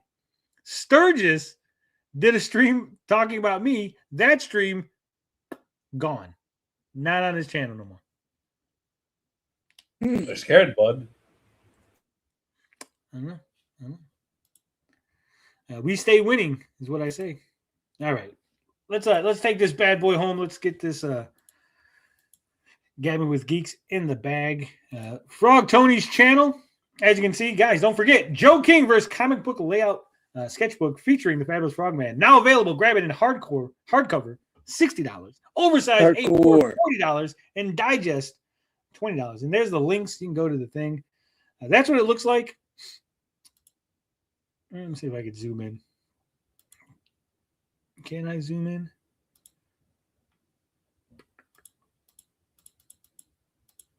Look at that. Look at that. There you go. So you see that it's got the bleed edge, the trim, And then you put your boxes how you want. You're going to do your layout within, right? I love how the Fabulous Frogman logo came out. Look at that. Special guest appearance. So this is 100% George Peter Gatzis's book, okay? We just loaned him our character to make a little surprise appearance, a little extra version, right? So it's not my book. It is George's book. All right. So I said, did you order your copy of Joe King versus Comic Book Layouts featuring the Fabulous Frogman? 44 votes. 7% said yes. So we've made some sales. You hear that, George? I expect a sales report by the end of the month. Tell RJ to get on it. Subjugates is one of them now. He said he's grabbing one. We need a review of this in 2 years. Lies, all lies. I am innocent. Yeah, 93% said not yet. They haven't got it just yet, but they're gonna get it. All right, so this was obviously the current status of the channel. I was not allowed to stream, as you can see. It just said streaming has been disabled. We've obviously got that corrected, right? And people crashed out about it somehow. Yeah, I appreciate that. People. And of course, this is the crash out. Yep. One of the crash outs. I said, should we cover the Dabbleverse on our streams? I love how this is nicely lined up. Yeah, look at this. 28% said yes. 35% said no. 38% said occasionally. So I guess every once in a while we'll add some Dabbleverse people into this into the mix of our zero coverage, right? The less than zeros, if you will. So this is the email, right? So as you can see, good news, everybody. I can stream again. YouTube partner support at google.com. Remember, I was told that obviously I'm lying about everything. Everything I say is a complete and total fabrication. I always lie, right? Who's a Miko dude? I know who a Miko dude is. Funny how Ethan played that video twice tonight and nothing happened. Isn't it funny? Isn't it? 7% royalty payment? Nah. I don't get that much. And so there it is. Thanks for reaching out. I know how important it is for you to get your live streaming issue resolved. I'll be more than glad to help you with this. And of course, I can't show you everything that was discussed between the two parties, but there you go, guys. I know a lot of people say that Tony always lies. He lies about everything. He didn't reach out to anybody. He didn't have conversations. He didn't Not get even told Baron anything. Gilligan. Yeah. You just wanted Christmas off. Yeah, I just wanted Christmas off. I'm not going to work. I never work the holidays anyway, so I'm definitely not working Christmas Eve and Christmas Day. Okay, those days are definitely off. And New Year's. I won't be here on New Year's. I know there's some YouTubers that want to milk every penny they can get and have no lives and no families to spend New Year's with. I will not be here New Year's Eve. Okay. Yeah, they say they touch grass too. New Year's Day, I might be here because obviously New Year's Day is not the real. The holiday is midnight, New Year's Eve, right? The actual New Year's Day is just like the hangover day. So I might be here New Year's Day, but I'm definitely not going to be here New Year's Eve. We might record something for Thursday for Christmas because usually I record something for Christmas. We've had some. Obviously, this year's been really hectic and this year's been really crazy. But I will try to record something like an hour worth of something, right? Just so like if you don't have anything to do or you want to get away from your family for a while and listen to the sweet, sensual voice of Frog Tony, I'll make sure that you have something to listen to. You totally weren't flagged by multiple accounts from the same IP address. Not at all. Nah, that wouldn't happen. I said, should we add new punishments for me to do if we hit monthly goals? 74% said yes. 26% said no, taking away monster is enough. when I say new goals, I'm saying we're gonna leave the monster, but then we add like new stretch goals. So then like 700 is no monster, like 800 is no monster plus something or another, right? 900. We got to think of things that you guys can have fun, because I obviously I got to give you some sort of benefit from giving me money, right? Some goal to hit, some collective humiliation for Some me. molds to hit. Yeah. All right, so we got 4. Ask us anything. Yes, that means we're gonna get out of here quick. Quantum Video says, "Get a damn computer already." Well, joke's on you, buddy, because I already have one. We're using the new computer. We've been using the new computer for the last 2 days. It's all set up. It's all ready to go. It's sexy. It's nice, sexy. It's got built-in speakers that I can listen to. It's good. Matt from Cleveland says, "Has there been any talks with Vito about doing a show when he inevitably gets shit canned from Biggest Problem in 2026?" There was some talks to do something with Vito. I'm always on the fence because I know that me and Vito could have a good show, but it's like Vito is not the most reliable person, right? We don't like, obviously, if like Biggest Problem, let anything go under the bridge, right? Well, it's not just that. Like, here's the thing: like, Biggest Problem makes a good amount of money, and Vito phones it in for that, right? Yeah. And then I go, Corn Boys was some new idea that he was like half-assed, right?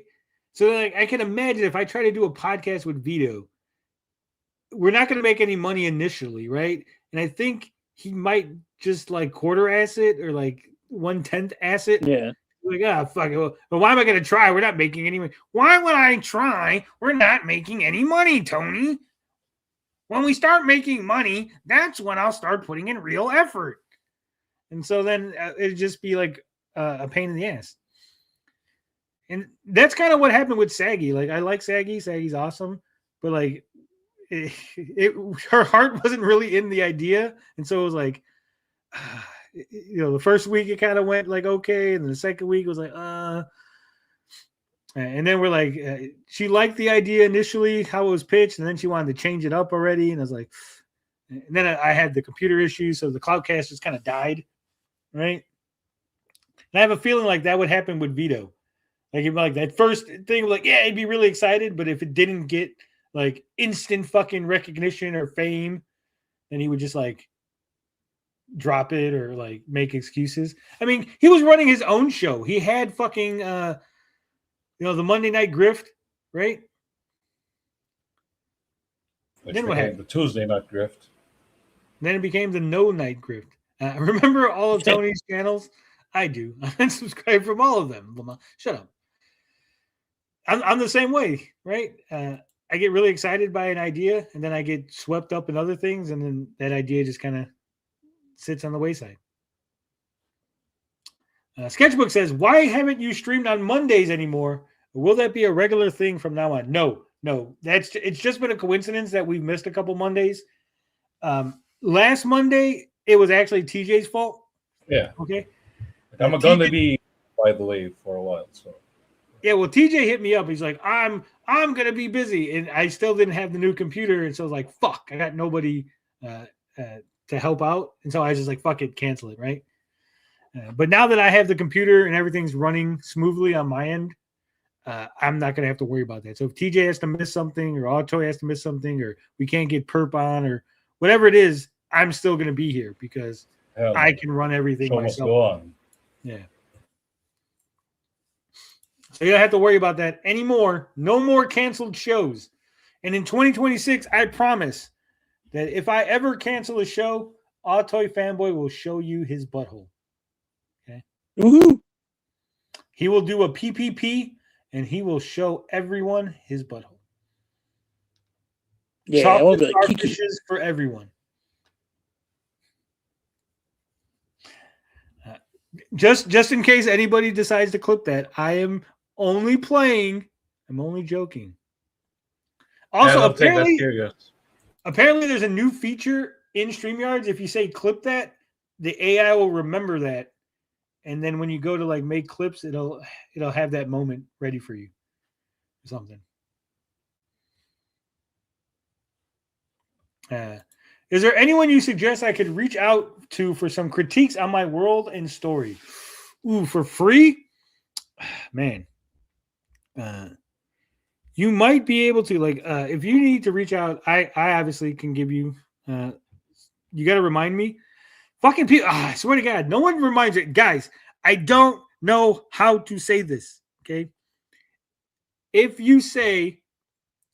I tell you, remind me, you have to remind me. I just remember in this right now, talking to Subjugates, right now, I just remembered that RNG Carl was asking me for some Amico stuff, right? And I told him to remind me. And this is twice that he's forgotten to remind me. You have to. I will not remember. You know that phenomenon when you go into a new room and you forget why you got into that room? Like, you're like, oh, I got to go to the kitchen to get some fucking... I mean, especially now when a soda, right? And you walk into the kitchen and you forget why you got there. You're like, why did I come to the kitchen? You're like, that's me on a regular basis. I turn the computer off and then I completely forget everything that happened before that, right? Like, so if I go, hey, remind me, you have to remind me because I will forget. But I will, if you hit me up, I'll take a look at it. No problem. I don't charge anybody. I offer my criticisms, critiques for free. Lit Devil might be able to hit you. You might be able to hit him up. He could probably help you. Who else? I know. Perp. I mean, if you hit up Perp and just like, hey, here's some stuff, Perp probably help you. I'd have said Mr. B, but he's, he's on vacation right now. Yeah, he's on vacation. Autoy famous in Minecraft? What? A serious man says, that's how I feel every time I turn on a Frog Tony stream. Why am I here again? That's how I feel sometimes. Hey, Tony, remember the $5 you owe me? I am reminding you. I take it out of the expenses, George.